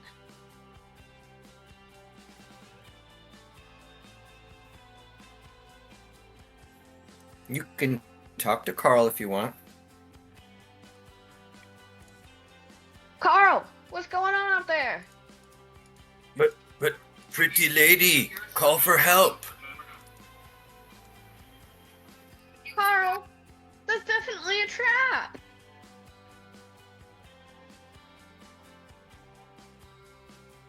Carl's confused. He's gonna process what Tawny Paw said. Wait, and Tawny Paw's gonna watch this situation. And hopefully, take some damage or something. That'll be an on Tawny Paw's. All right. Have you brought friends? Oh, thank the gods. Much assistance will be needed. Can you all please, if you will, come up this way? Can I hear her? Definitely. Yeah, I think he's talking to both of us. I'm gonna yell Yeah, back. Although there's that a- lady doesn't look like... I don't see that she's in any danger, so... This is starting to get a little fishy. Yeah, we're still rolling with advantage on these, so it is 17. But with that, we are going to step in this direction, and we're going to try another one of those. On Carl. Oh, man. Barely got out of it last time. Ooh, but I have my emboldening bond. I'm going to use it this time. It was wisdom, right? Wisdom saving throw. Yes! Good that time. Way to go. Carl is not falling for this shit. He's starting to realize that this chick... And he gives a look to Tawny Paw like maybe she's right. I encourage you to roll insight checks, because we're basically trying skill-contested stuff. Obviously, out of game, there are suspicions which could potentially spill over in-game, but she has rolled pretty well on her persuasion checks, albeit this turn a 17. You can both roll insight checks to see just where you're landing at on that. Yep, 17 I still don't know, beats man. both of those. No. There's Actually. I don't know, there's limits to, walk into my sword, insight check. I mean, she has no weapons in hand. She literally True. called for your assistance and stepped out last round and tried to dominate. Didn't work. And then this round she tried to dominate and stepped back. So it's been a half an hour out of game, but this is 10 seconds or so in game where she stepped out, called for help, and then literally turned around and went back around the corner. So again, her story doesn't seem suspicious, and it lines up with everything that our hedgehog friend told us back in chamber number 1. Yeah, but she has a red border around her token, Daniel. So there's that. Damn, I should have extinguished the lightsaber. Shit. You can't go off that theory because the Shamblers are purple and our rabbit friend is purple. Yeah, Purple just means, sexually curious. That's all it means. Yeah, we don't have anything else Like for Carl. our turn there. So, Alaric, it is back to your turn down here. I mean, that means Ari's token should be like vibrantly glowing nuclear purple. Like Carl. So we're gonna surround her. All right. And Alaric is still pissed.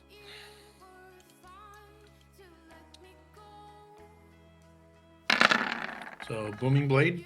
Oh yeah, we will retort upon you. That's gross. Let me take my 9 points real quick. Yeah, we're gonna try to retort with a scratch on Alaric. 27 to hit, 11 slash. Oh, let me drop my my distance too real quick.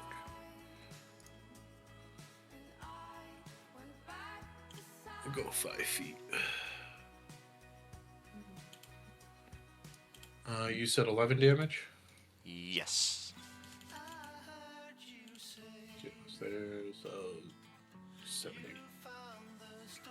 And then we'll do the actual Sunblade attack. That's a 19 to hit.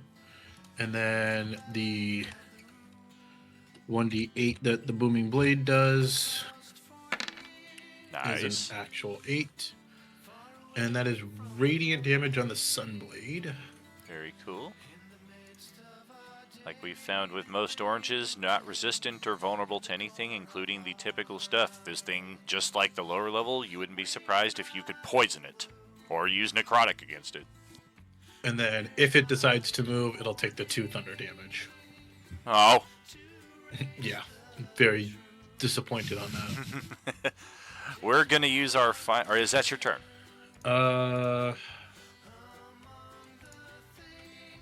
I'll bonus action another healing potion. All right. And we'll use our final legendary to try a stunning strike on Krill. This thing just has it out for him. Came up here and used all 3 legendaries on him. 28 to hit, 11 physical on Krill, and a con save or be stunned. My con save was for my Shield of Faith, which I passed.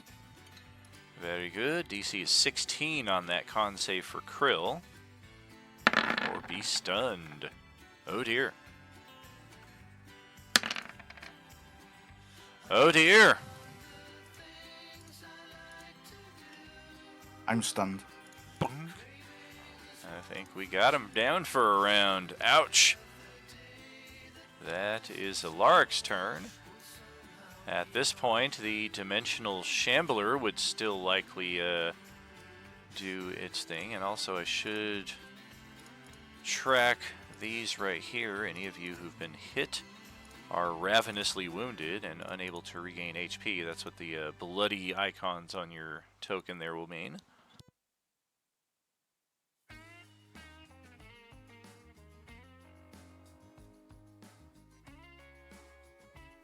Let's check. Oh yeah, the Shambler has not returned. So Carl is once again up in the turn order. Okay. Carl moves a little carefully, walks forward. Looks like the ceiling is tapering down to about 10-15 feet in height through here, so flight will not be as useful.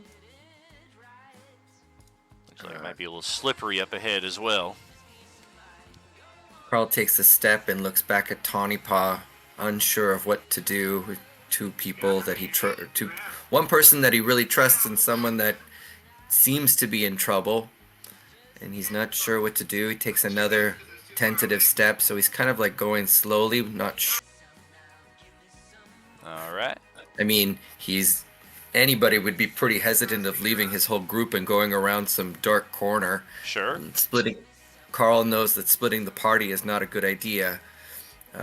He calls out to the lady and say, "Where you go? My Why injured you friends. leave? My injured friends are just around the corner inside this cave." Injured friends? I thought you in danger. We're danger. Just see her kind of looking in this direction. He takes here. another step. Sees the ice, and Carl's gonna stop, and not so sure about stepping on the ice. How thick is the ice? He maybe puts his foot and taps it to see what. That is hardened. That has definitely been here for a while, and you would easily guess probably difficult terrain stepping through there. Also potential slipping depending on how much movement one decides to take.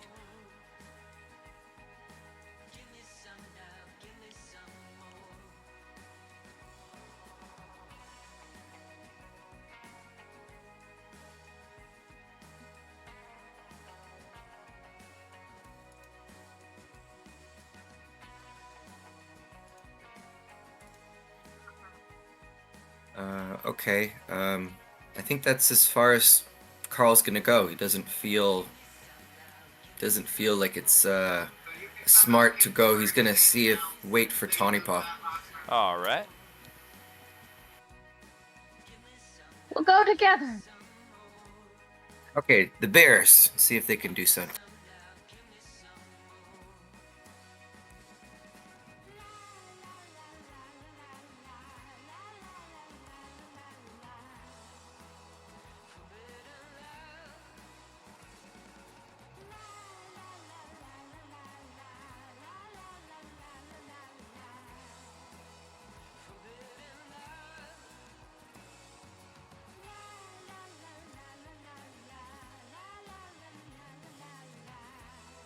Much of anything down here. There is that zombie around up to the north. Can't really go through the stalagmite like that. You can step on the other side of it, but you are squeezing. That bear's got a better angle of attack. Unfortunately, no, you do got to lose flank with Radabru, just not with Krill. Krill being stunned. Okay, so only one will make it then, I guess, on this turn. All right.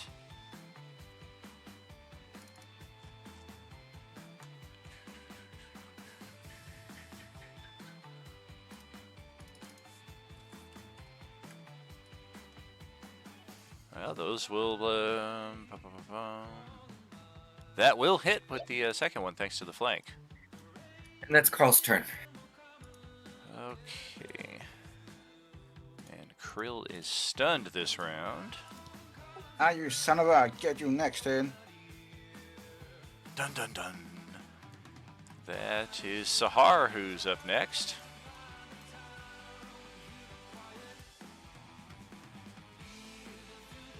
Sahar is going to advance. She's not quite sure if she wants to take her vengeance upon the class bead or follow in Tawny's footsteps and look for Carl. So she's kind of no, she's going to leave that alone. No, she's not touching that.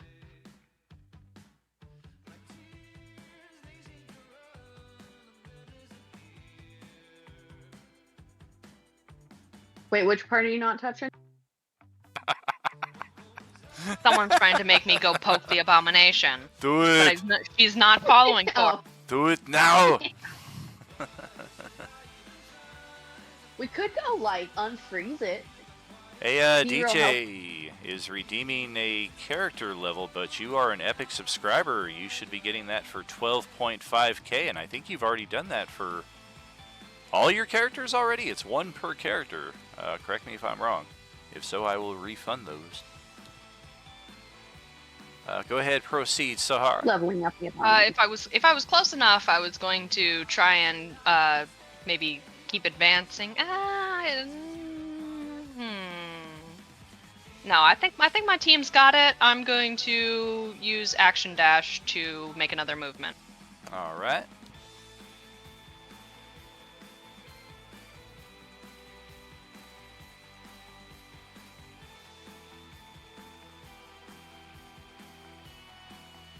Carl, Tawny, what's going on over here?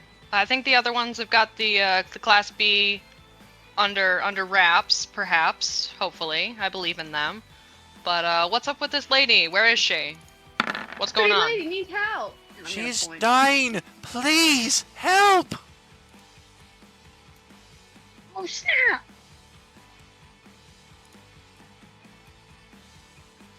I'm not really within line of sight, but can I make an insight check? You can. Or should I just stay where I am and be confused? You can roll an insight from there. Totally cool. Yeah, I was gonna use Divine Sense, but that's an action, so. That is incorrect there, DJ. I will give you the proper terminology. The big one is the higher one, but we will go through that later on. All of the big ones are also currently locked because you can't get there until, as Johnny B is saying there, group level 10. There are several redemption options that are locked until we reach the proper point because people were redeeming them, not checking in the Beskar Bucks channel just the proper specs for them. Alright, Insight 15 versus Persuasion of 26. Yes, the lady. She definitely needs help. I sense nothing suspicious. The pretty lady needs help. And that'll end my turn. Alright.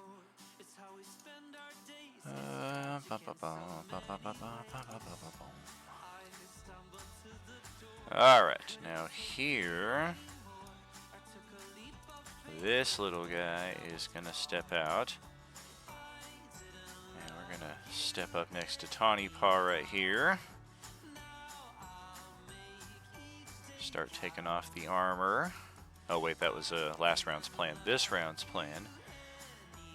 Yeah. We're going to whisper to her in common, "The pretty lady is full of deception. Don't trust her."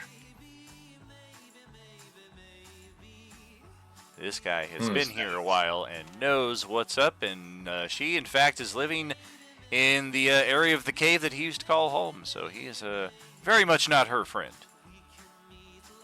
And Tawny Paw can make of that as she will.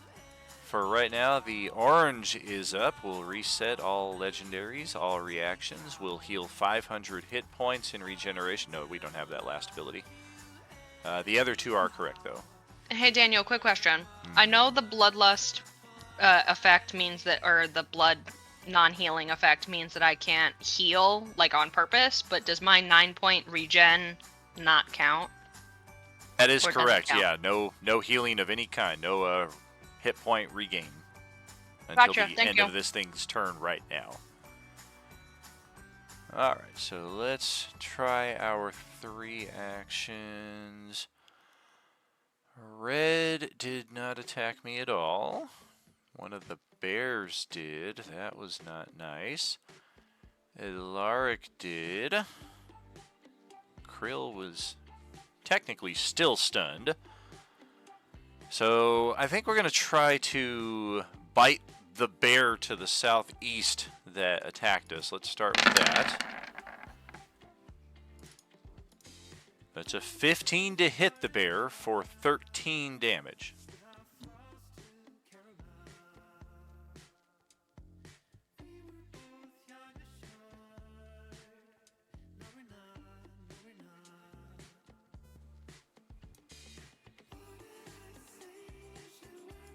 And I'm pretty sure it is still up after that, so we'll try a scratch attack on the same bear. Oof, 24 to hit, another 13 slash.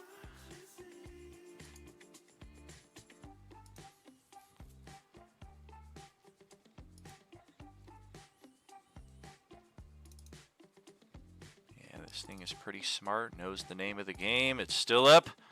We're going to kick it. And if we didn't have advantage, that'd be a natural 1. 18 to hit, 16. I think we just poofed this bear. Yep. Bear dead.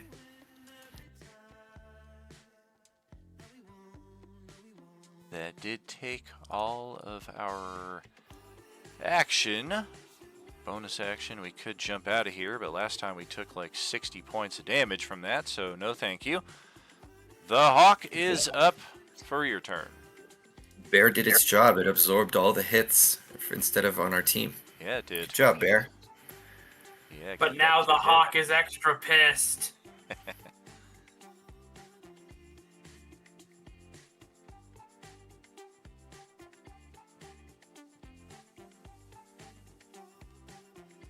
That's 2 for 2. We'll take it. Yes. And that will be my turn. Actually, yeah, that'll be my turn. Gonna have Red do a little of the same. Oh boy, he is bringing out the big guns here. 26 damage off of those. How? That will do it for his turn, and that will prompt our first legendary. Actually, we're going to retort off of that natural 20. That'll be our first one. We're going to weapon strike on Radabru. 22 to hit for 15 damage. And then we will legendary interrupt, also on the guy that natural 20'd us. These things don't seem to like being critted, and they take it very personally. Lean in for the bite. 29 to hit, another 12 damage on our turtle friend. This is getting a little familiar. No. That's the end of that round. That is Tawny Paw up next, who can see this happening down here, but I mean, they're taking care of it, but it did just kill a bear and wound Radabru, so who knows? Action economy being what it will, we can easily turn it around. Either way, looks like you lost your rage. Yes. And your shift is down 50%. So with the dude, let me go back up and read that. The ladies attempt to like persuade and dominate me.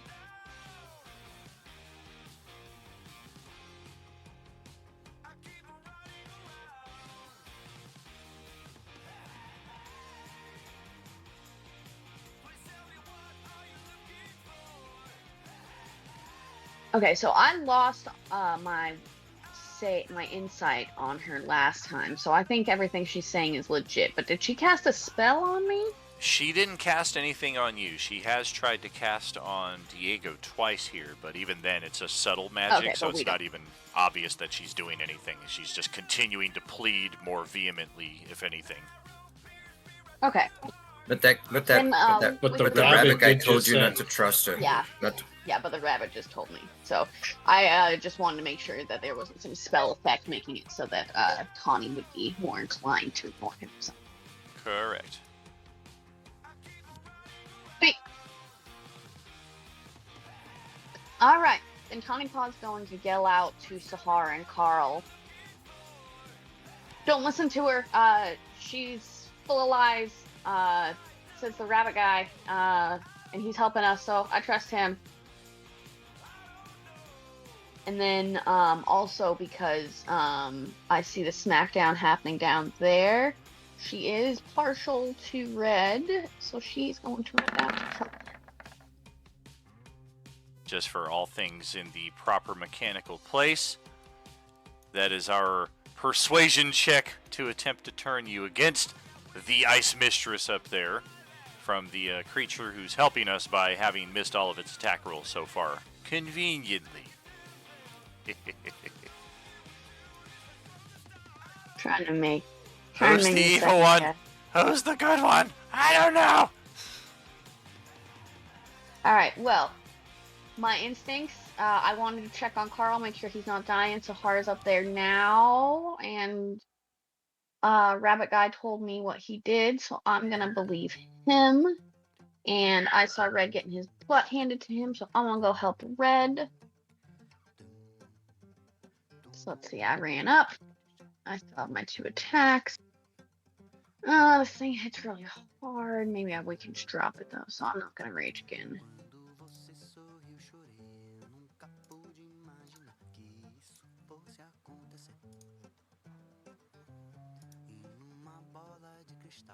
Did only one attack load up? Yes, so far only one. Okay. Sweet. Here's our second one. Let me just do a little something here on the side. Trying to check through all this. Yes. John Banks, and reject. There we go. 25,000 Beskars. Back to DJ there where they belong, so you can use those or save those as you see. And let's get these attacks. 9, 15, 17 damage. We'll take that. And does that automatically do the extra 1d8? When you For damage on an undead? It does. It's showing the 4 there, so I got an extra 8 points of damage to tack on. Good pointing that out. Sometimes I miss that. And we will definitely activate a retort on you. Oh no. A Linzer retort. Oh wait, that's the wrong kind of tort. Let's weapon strike. Arg. 27 to hit, 10 damage. Now you take some damage after the rage goes down. Sounds about right.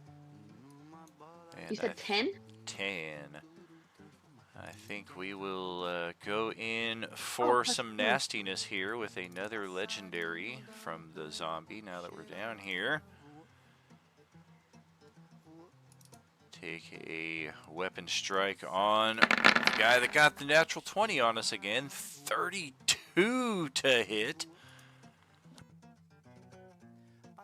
23 damage on Red. That will drop him to 0. That will prompt the free infection bite attack, which misses his AC because of the magic items you gave him. Otherwise, that would have hit him. That will do it for that. That was an interrupt, so Tawny Paw's turn is done. We're gonna go back up here. And I'm drawing a blank here, even though it just happened a few moments ago. I wonder how that happened. What specifically did Tawny Paw say to Sahar and Carl to try to change their mind? I said, the rabbit guy who's been fighting with us says that she's not trustworthy and lying. Gotcha. I think that's what. Yeah, this woman will shake her head sadly at Carl, who's the only one she can see from this angle. That creature lies. It is a shape-shifted demon in disguise. You must not trust it. Back that up with a 19 persuasion. And we're going to burn another of these. Carl's either going to be burning through some resources, making some amazing rolls, or we're going to get him. Let's see what happens. Another dominate person. Oof, I don't know if 3 times I can get out of this. We can help you. Oh my Amazing god, I roll it rolled is. amazing. Carl is just not buying this lady. He trusts Tawny Paw. She's a stranger, and she's getting more, hysterical. That acting was pretty hysterical, Daniel. We're gonna feel so bad if there's some dying person back there. All right, let's check this here. Brief pause. I might have another option. Didn't want to do this, but we're going to try it. This is our first rodeo. All right, then. And again, because of the snow flurries that we are already experiencing, this is neither verbal, somatic, or material. This has no obvious effect other than a continuation of the environment you're already in. This is only on Carl, the only one within 30 feet, a charisma saving throw, or be blinded for an hour. Wow, you can do that, and you can cast a dominate spell? I did. Yeah. Yeah. Oh, DM bullshit. It's okay. Okay, so charisma. Oh, man. You're getting me with all the things Carl's not good at. Yeah, we got you on the end of the line here. We got to pull you in while we got a chance. 14 against a 17. I have my emboldening bond. 16 against a 17. Do we burn another hero point? Carl, you can have one of my hero points. It's a D8. Does anyone have any? Yeah, the one that the D8. Yeah, those ones. Okay, I'll use that. Thank you, Tony. Alrighty. Not Tani. Oh, sorry, Ari. Sahar. That was Sarah. Sahar. Yeah, there we go. No worries. All right. Well, that is That should be 3 enough. strikes right there. Ilaric, over to your turn. Still unable to or no, you're good. You didn't take any damage this round, so that will go away for you. Daniel wants to get me so bad. Oof. Alright, so then I'll take my 9 healing. Yeah, Hawk is also good, but he's at full HP, so good for that. Krill is also good. Alright, I'm going to skirt down here. Bonus action potion to Radabru. So roll 2d4 plus 2. He gets 7 points. And then I'm going to skirt back. Yeah, he's not getting any HP. That zombie just beat the absolute fuck out of him, so he has also got one of those ravenous wounds. Oh, that's right. Might want to retract that. Sorry, I was checking some stuff while you were going about that. All right, then.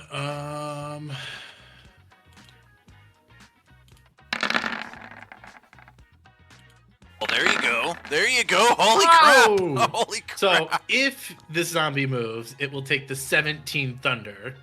And it currently takes 17 radiant times 2 for being radiant. Oh, no. Radiant doesn't multiply, correct? Correct. Okay. And then 1d8. That's 2 points. 25 damage right now. That crit is not set correctly. It's shortage of 7. In the words of a bad Netflix adaptation, welcome to the ouch, motherfucker. That is going to burn our third reaction there, though, because, yeah, we're going to want to get some vengeance and scratch on Ilaric. And low rolls on both sides. Armor shows up, no damage. Perfect. That's all I got. I have no spells. All right. Well, this thing will burn its final legendary interrupt. We will briefly turn away from the fallen Radabru and try to get this guy again. Another scratch. If I can get the character sheet to cooperate. There we go. Oh, 19s. Nothing happening that time either.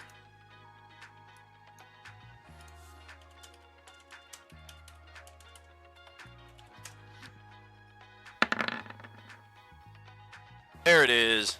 All right.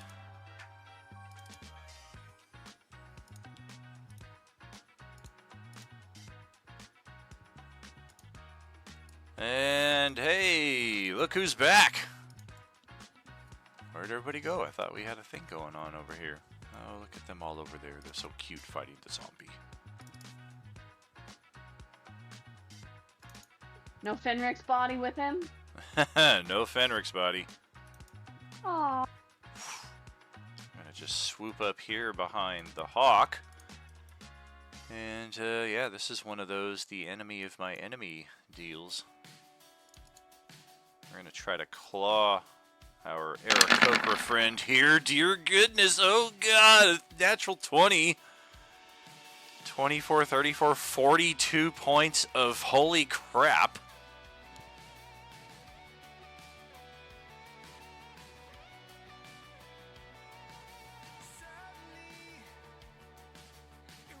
Oh, wait, that's on me? On you. This thing just appeared from another dimension, floated up right behind you, and hit you in the worst possible way. Pretty sure. How much damage was that again? 42 damage. And following that, it's going to drag you through another dimension. 27 for another 14 damage. That is 56 damage in total. Man, those things hit hard. Yeah, they do. 14 damage off of that. 16, you said? 14.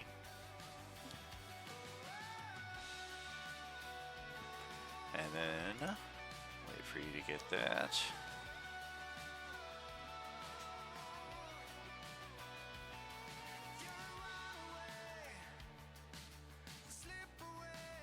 Now a DC 16 Wisdom saving throw versus the psychic trauma damage that such a journey will surely cost. Half damage if you make it. You made it. So you take, good thing, that would have almost dropped you right there. You take 13 more psychic damage.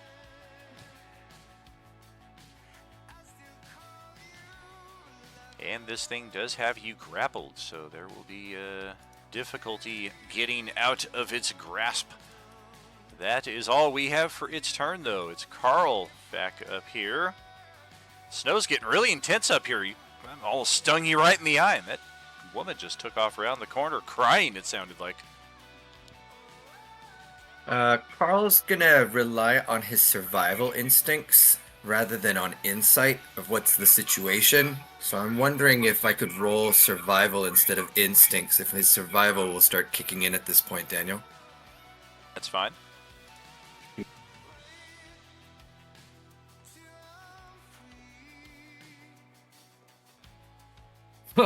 Wow.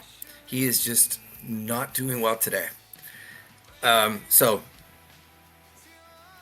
he's been told not to trust this lady.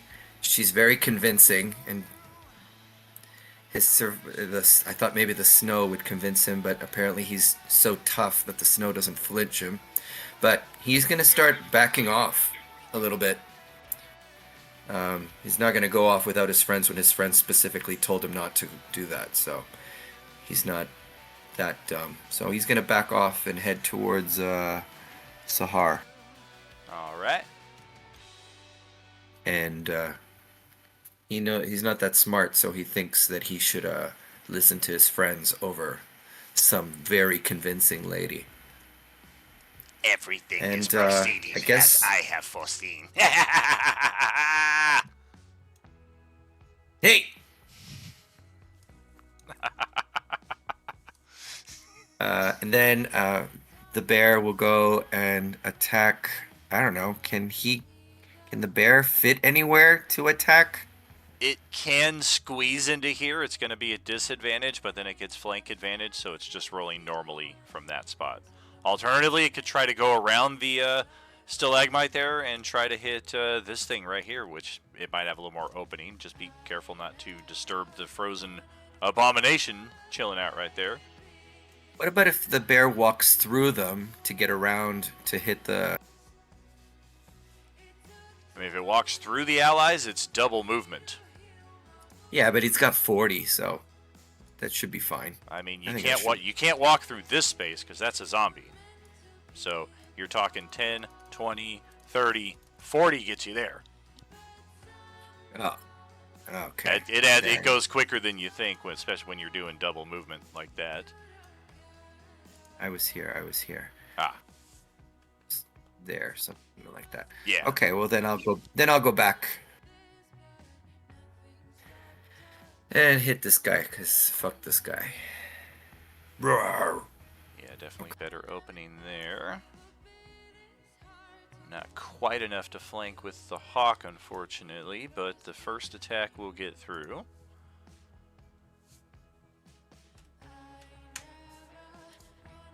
Got that. And that's Carl's turn. Man, Carl's just burning through turns. putting his hands up. The bears are doing everything. Krill, back to you. No longer stunned and no longer wounded. Right, bitches, my turn now. Not this year. Oh, I thought for sure you had a natural 20 in store after that wasted round. 18, 22 though. That is a lot of damage for a creature that doesn't have a reaction right now. Offhand.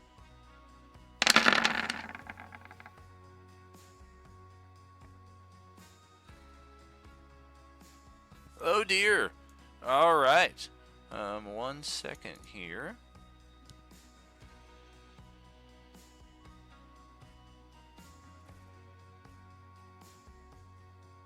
Oh, no way. I got too excited. I actually have 1 hit point. You did 14. I have 15. And technically the sneak doesn't count, so I've even got more than that. I have 2 hit points. I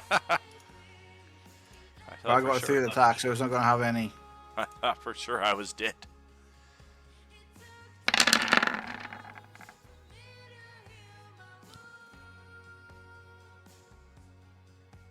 Did you ask for something, Crow? No, I got 3 attacks and that's it. Oh, gotcha. All right. Okay. Yeah, that's Radiant, so we will not be coming back from that. That's a day for the Class B.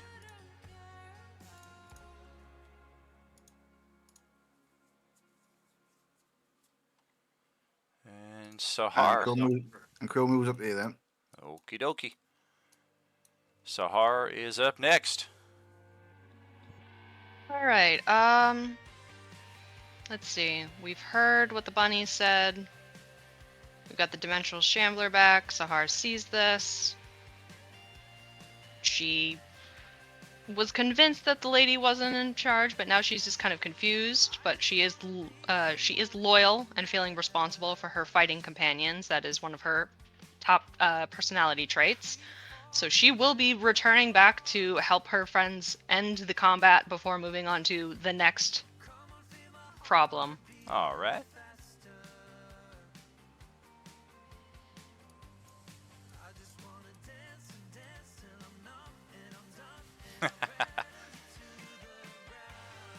Yeah, the hairfolk looks cautiously at the goblin approaching. It may not have the best history with goblins. It seems to kind of quiver at Krill's approach.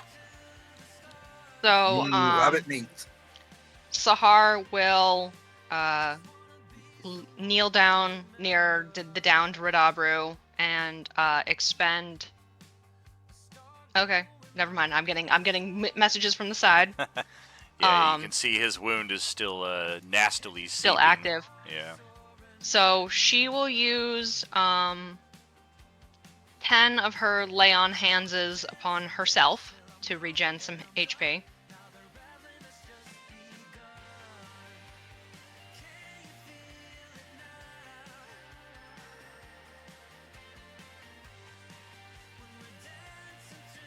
Help!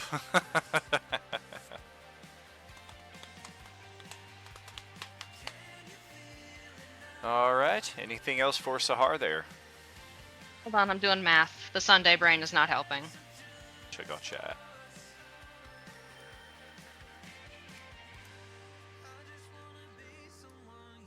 I meant to do the exclamation CEM. I forgot which did what. Oh, that's okay. Sometimes because that one's attached to an API, if the engine goes down, you can type that and just nothing will happen. But if it works, then it does the colored background. And okay, then you get what I was trying to do, though. Absolutely. Either works.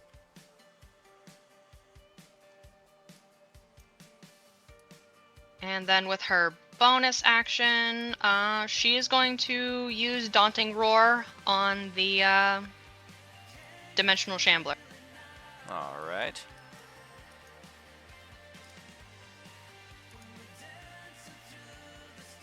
Making sure he's within range. 10 feet. Nope, he is not within. Oh, dear. So let's see.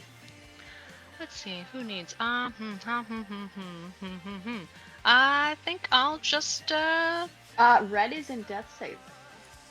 Yeah, but I can't heal him yet. He's still afflicted Oh. with the bloodlust for this next round. Oh, is that all his health? Yeah. Oh, damn. Somebody's So gonna die. he's down until next turn. Yeah, with bloodlust, you can't heal at all. It's gonna be PP Pan City here real soon.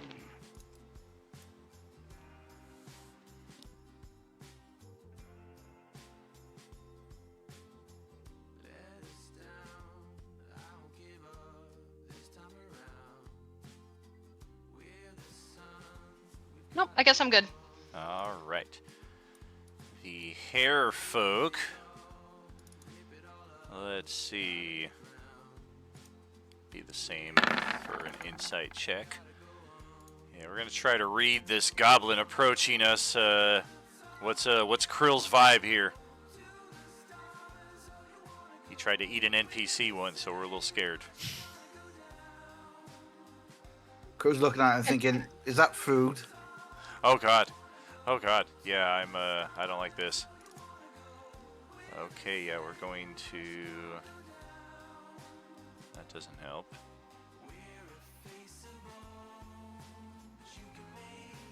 You can always get closer to Tawny Paw. We're gonna action disengage. Aw. And we're gonna scamper off back around this giant hill here and hopefully put some distance. Is 30 feet our movement? We might have more than that.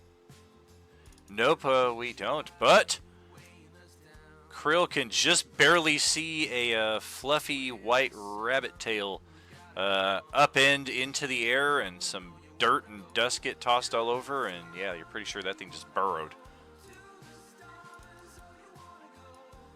Ah. That's going to pass it over to the hawk, who is currently grappled and fighting for his life against this nasty thing.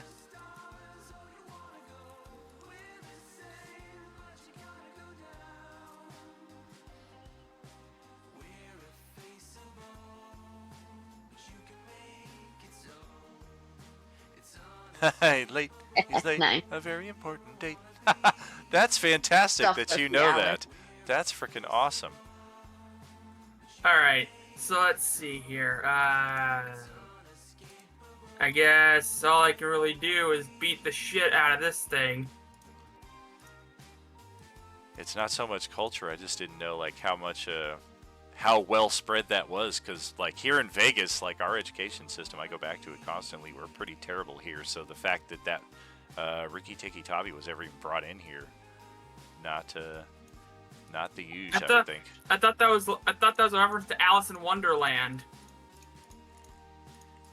Oh yeah, I was talking about Alice in Wonderland too. Interesting.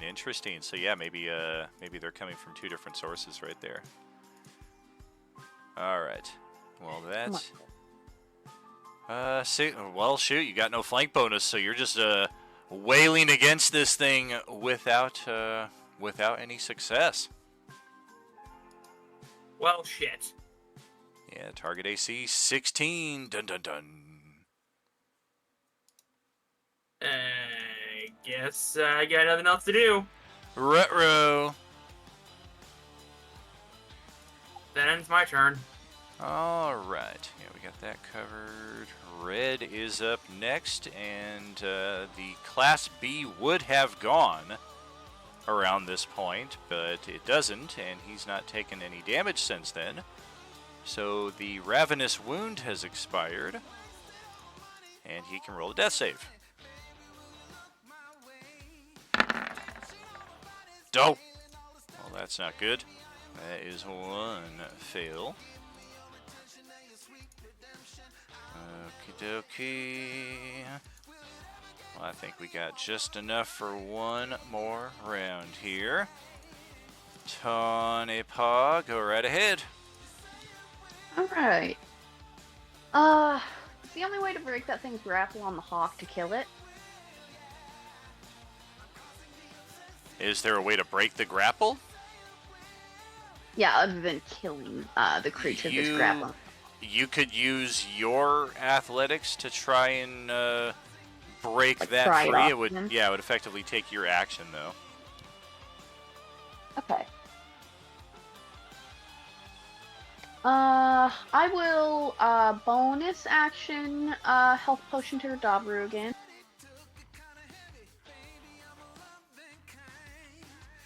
We will do a. Is superior or greater bigger? Superior is better. That's 8 die 4 plus 8. Oh wait, okay. Is supreme the one that's bigger than greater? Correct. Supreme is the best. Supreme is 10 die 4 plus 20. Greater is Supreme is level 2. Okay, okay. Yeah, And Supreme then is superior level 4. would be 3. Yeah. Okay, okay. Sweet. So then I will do a superior healing on him. Bonus action. Superior, 8 die 4 plus 8. He'll probably get about 30 something HP. Most of his HP probably. You said 8 die 4 plus 8? Yes, indeed.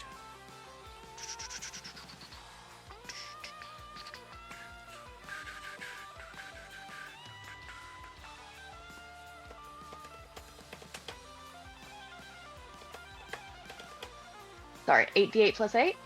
8 die 4. 8 die 4, that's right.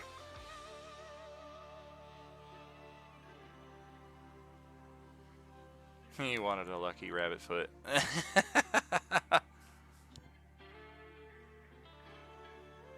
You can convince the party to let you have a lucky turtle shell. All the resources we have to keep using to bring this guy back up.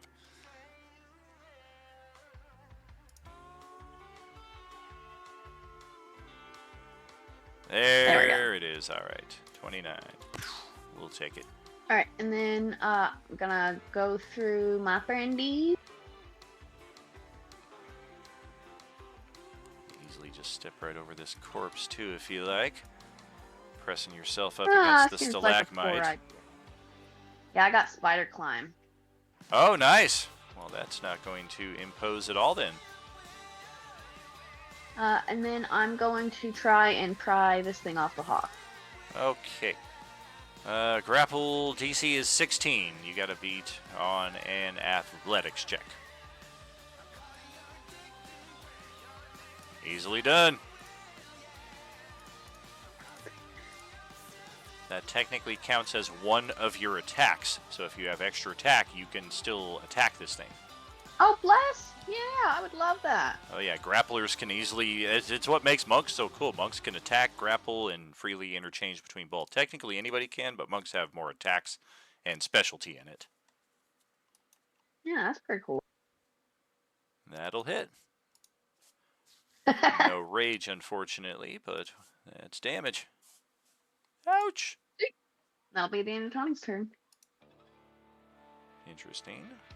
Not sure why it's playing the same song twice in a row. Let's, There we go. The end. Now what happens with the playlist? Oh, it just wants to play that one song. Play that same song again. That's how I'm.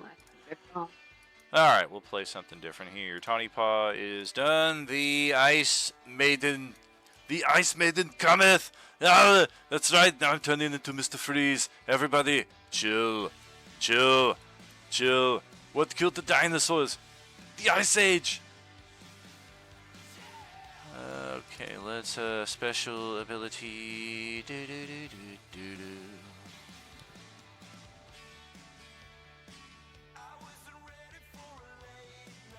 I like it, I like it. Gotta bring out some new assets here.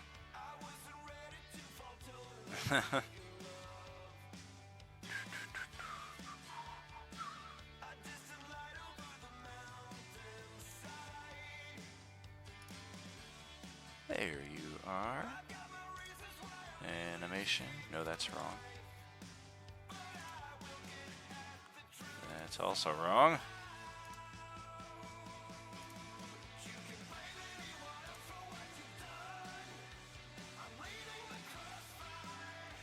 Beautiful.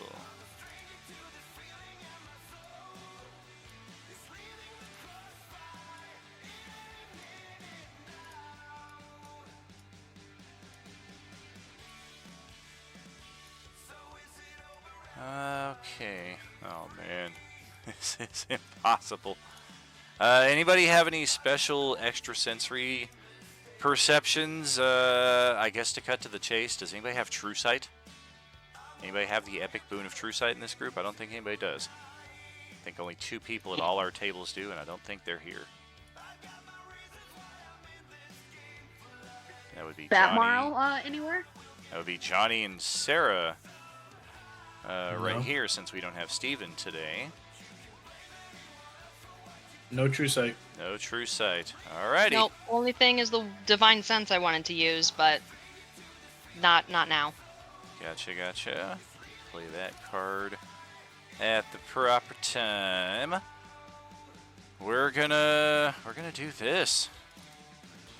And it's even less obvious now because there's nobody calling for help. There's nobody crying. But I'm going to need to measure out some points of distance here.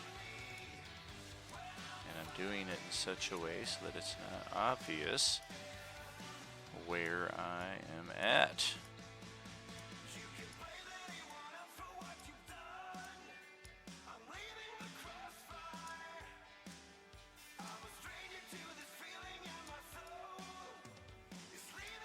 Okay. That is Krill, Carl, Sahar, and Ridabru.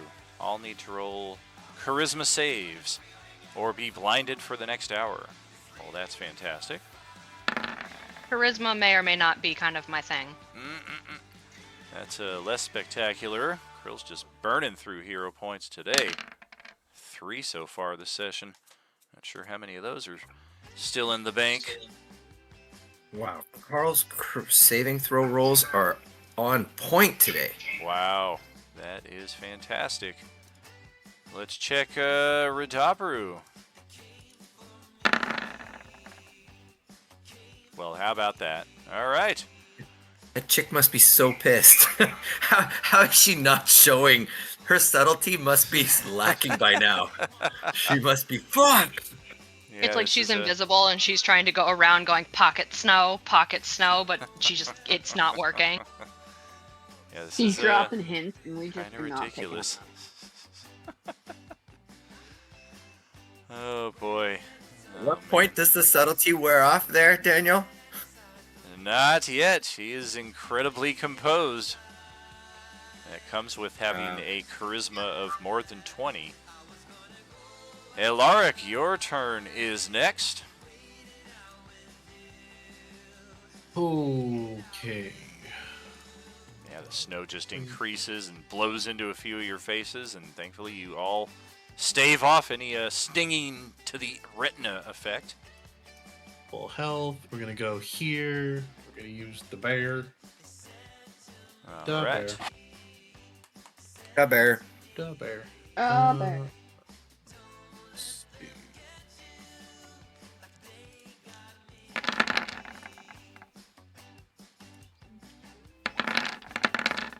So he'll take 12 if he moves.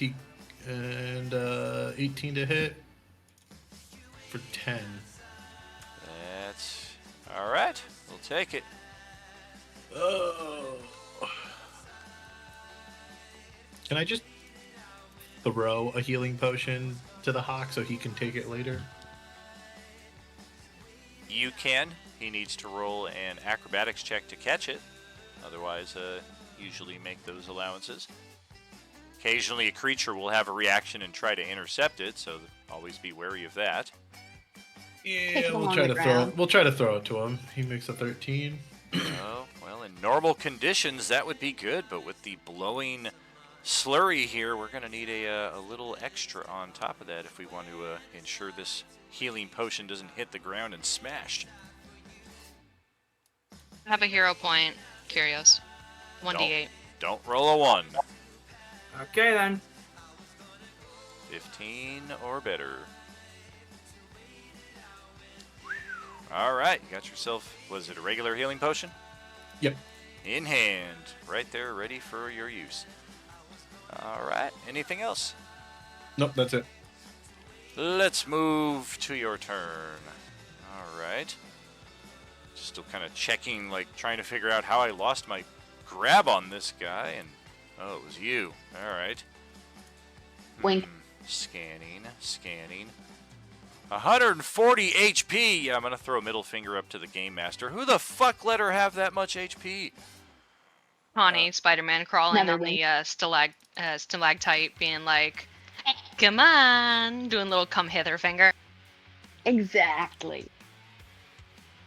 All I'm right. just holding on with my feet. Let's claw on the hawk again. We gotta press the advantage while we got it here. This thing is too smart not to. And good thing, natural 1. Second attack. That will hit for, looks like the rest of his HP. 18 slash, 6 psychic. I think he's going to fall unconscious. Which, thanks to the new subscription benefits for our stream anniversary, he'll at least regen on his own on his turn. But for now, yeah, that sucks. That's... I catch the healing potion just to immediately die. Exactly. And yeah, I think we're going to bonus action. In your hand, and you're slumped. Do our little bonus action shift back to somewhere else, because yeah, this is untenable. Would that activate the 12 thunder damage because he technically moved? That's fine. I'll survive it. Okay. All right. Carl is up next, up here.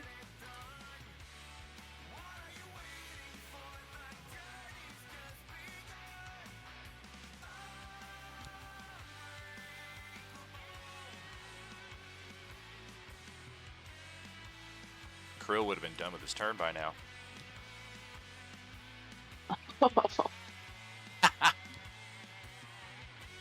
Oh!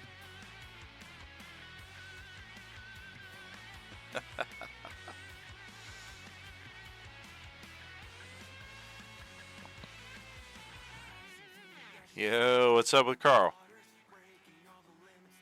Oh, here. Okay, Carl is not having this. He's gonna go help his friends.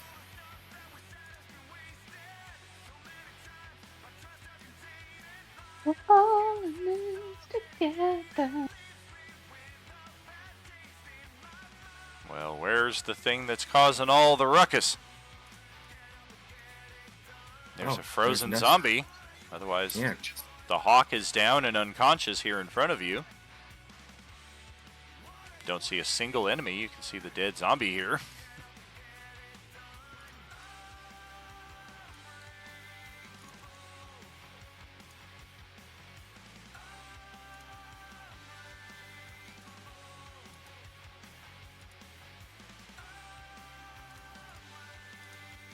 I don't think Carl's gonna do anything. I think he's just gonna try and see what he missed and catch up with everybody and maybe move his bear.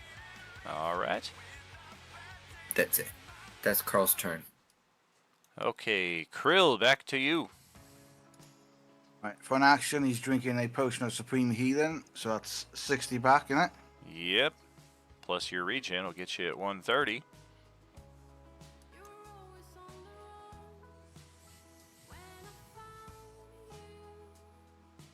And then Krill move.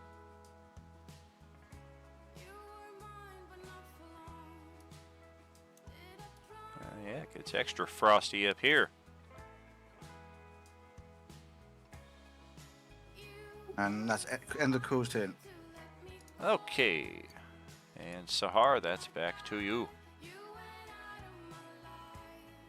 All right, seeing that the bunny is gone, she never even saw the Ice Maiden, but can't see her. Dimensional Shambler is gone. She's gonna have a feeling that something is lurking somewhere, and she's gonna resort to the best that she can do and use her action to cast Divine Scent. Oh, nice.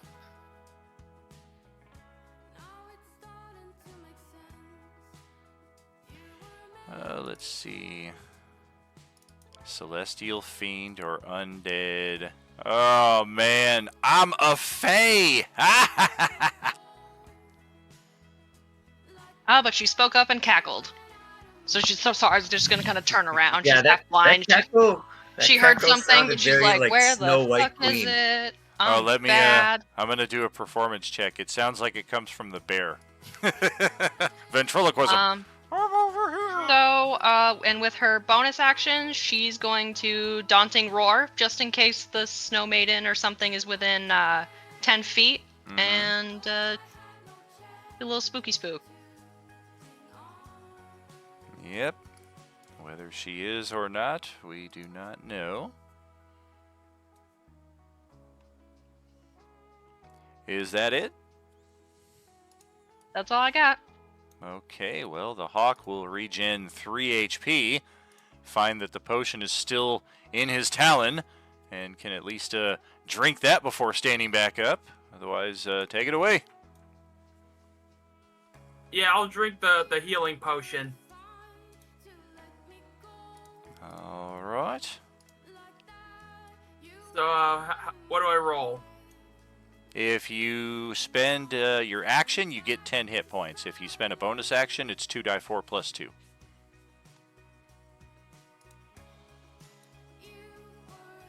I'll use my action. All right, 10 HP for you. Half your movement to get back to your feet, or at least a floating position, and otherwise, you still got bonus and movement.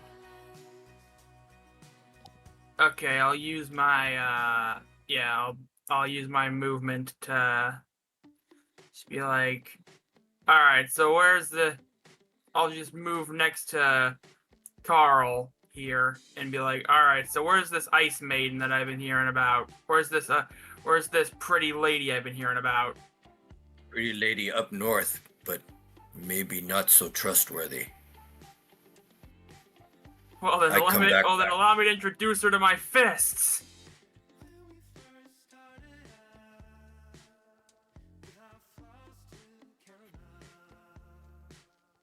That'll be my turn. Well, all right. Varus reappears from the Tunnel of Safety just in time to be in position for next Sunday's session. Guys, what the hell's going on here? Oh shit, there's a zombie! He attacks it and unfreezes the... No, just kidding. Yeah, he was familiar enough with that. Basically, we're just going to move a little bit further up here so that he doesn't have to spend a whole turn in movement next time around. In fact, we'll even do a little extra to get right into the middle of the incoming AoE. I mean, who knows? Ridabaru is up next. Alright. I've got a potion of healing. Might as well use an action. I got 4 of them left. Get back 10 HP. Now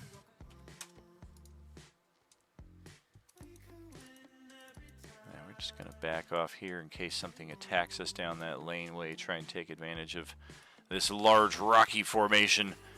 Get a little cover just in case. And that is that. We need our new and improved initiative order tracked over to Discord. That's largely why I brought Varus back in, so that he wasn't mistakenly left out of it, being on the ghost layer and all. But yep, let's get that tracked over, and let's begin our closing ceremonies. Woo woo woo, a booty woo woo. Mind Sense specifically said Celestial, Undead, or Fiend. No, even though I did the research behind the scenes and knew I wouldn't be able to find her, but Sahar doesn't know that. Gotcha. Yeah, I wasn't even positive on what category the Ice Maiden was in, but yeah, it definitely makes sense. Yeah, she could have easily been a Fiend. I mean, that kind of fits in that, but Fae is also equally valid. And yeah, we'll close that out because Sunday evening, Stew Crew is up in 6 hours, and they will be taking over the initiative because they are currently investigating this location. I'll send you guys back here real quick, just so we all take a look at our progress on the regional map. Of course, our streaming audience doesn't see this. We'll jump back over here real quick. Yeah, here we go. Turtle Cove, our home base, where we may take our long rests free of any issues. Of course, our leader, Marco, who, if you've not yet read any of the side story on him in your Orange Enemir channel, I encourage you to do so. He's been a bit more attached to the Sunday evening stew crew than he has your morning crew, but nevertheless, he is our community leader, so to speak. There was also an additional bit posted about our good friend Kubrig this early morning, entailing a bit more connection and the resolution of a mystery that some were curious about. I'm gonna murder a panda bear again. Oh boy. Our Swan crew is up over the plateaus and thoroughly in the ice caves right here. We are seeking to get back out into this region where hopefully a new ford, somewhere around here we hope.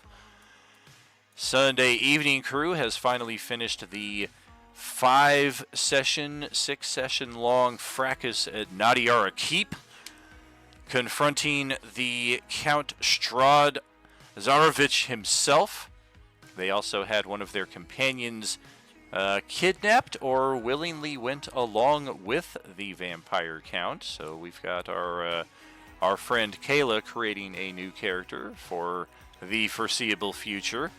They have now moved on to the community of Artesia, which is just overrun with new and exciting varieties of zombies. We have not yet checked those boxes off in our monster bestiary for all of our tables. They're not orange zombies, but they are different varieties of zombies nonetheless.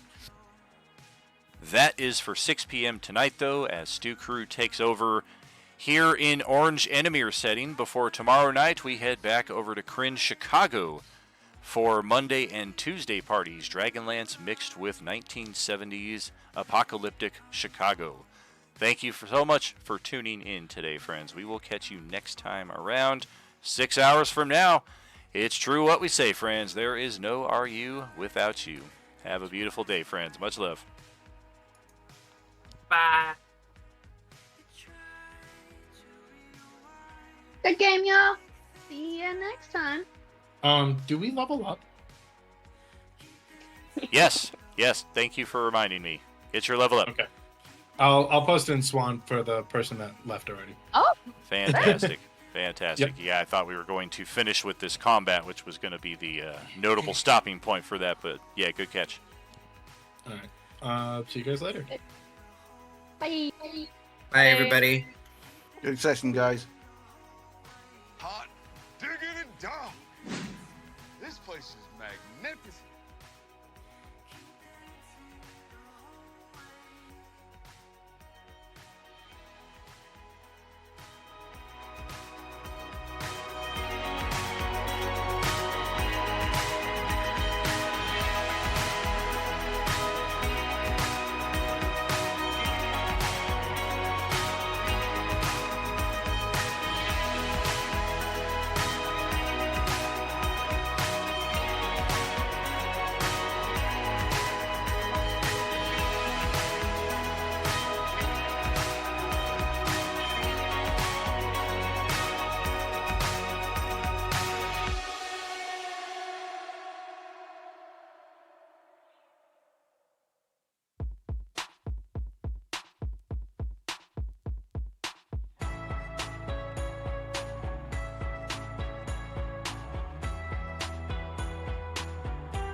There was something strange about your voice, letting me know I had no choice. Walking in circles to get home, trying to grasp them now on my own. A heart of stone, you're a stranger to me now. It's like you've never been here, struggling on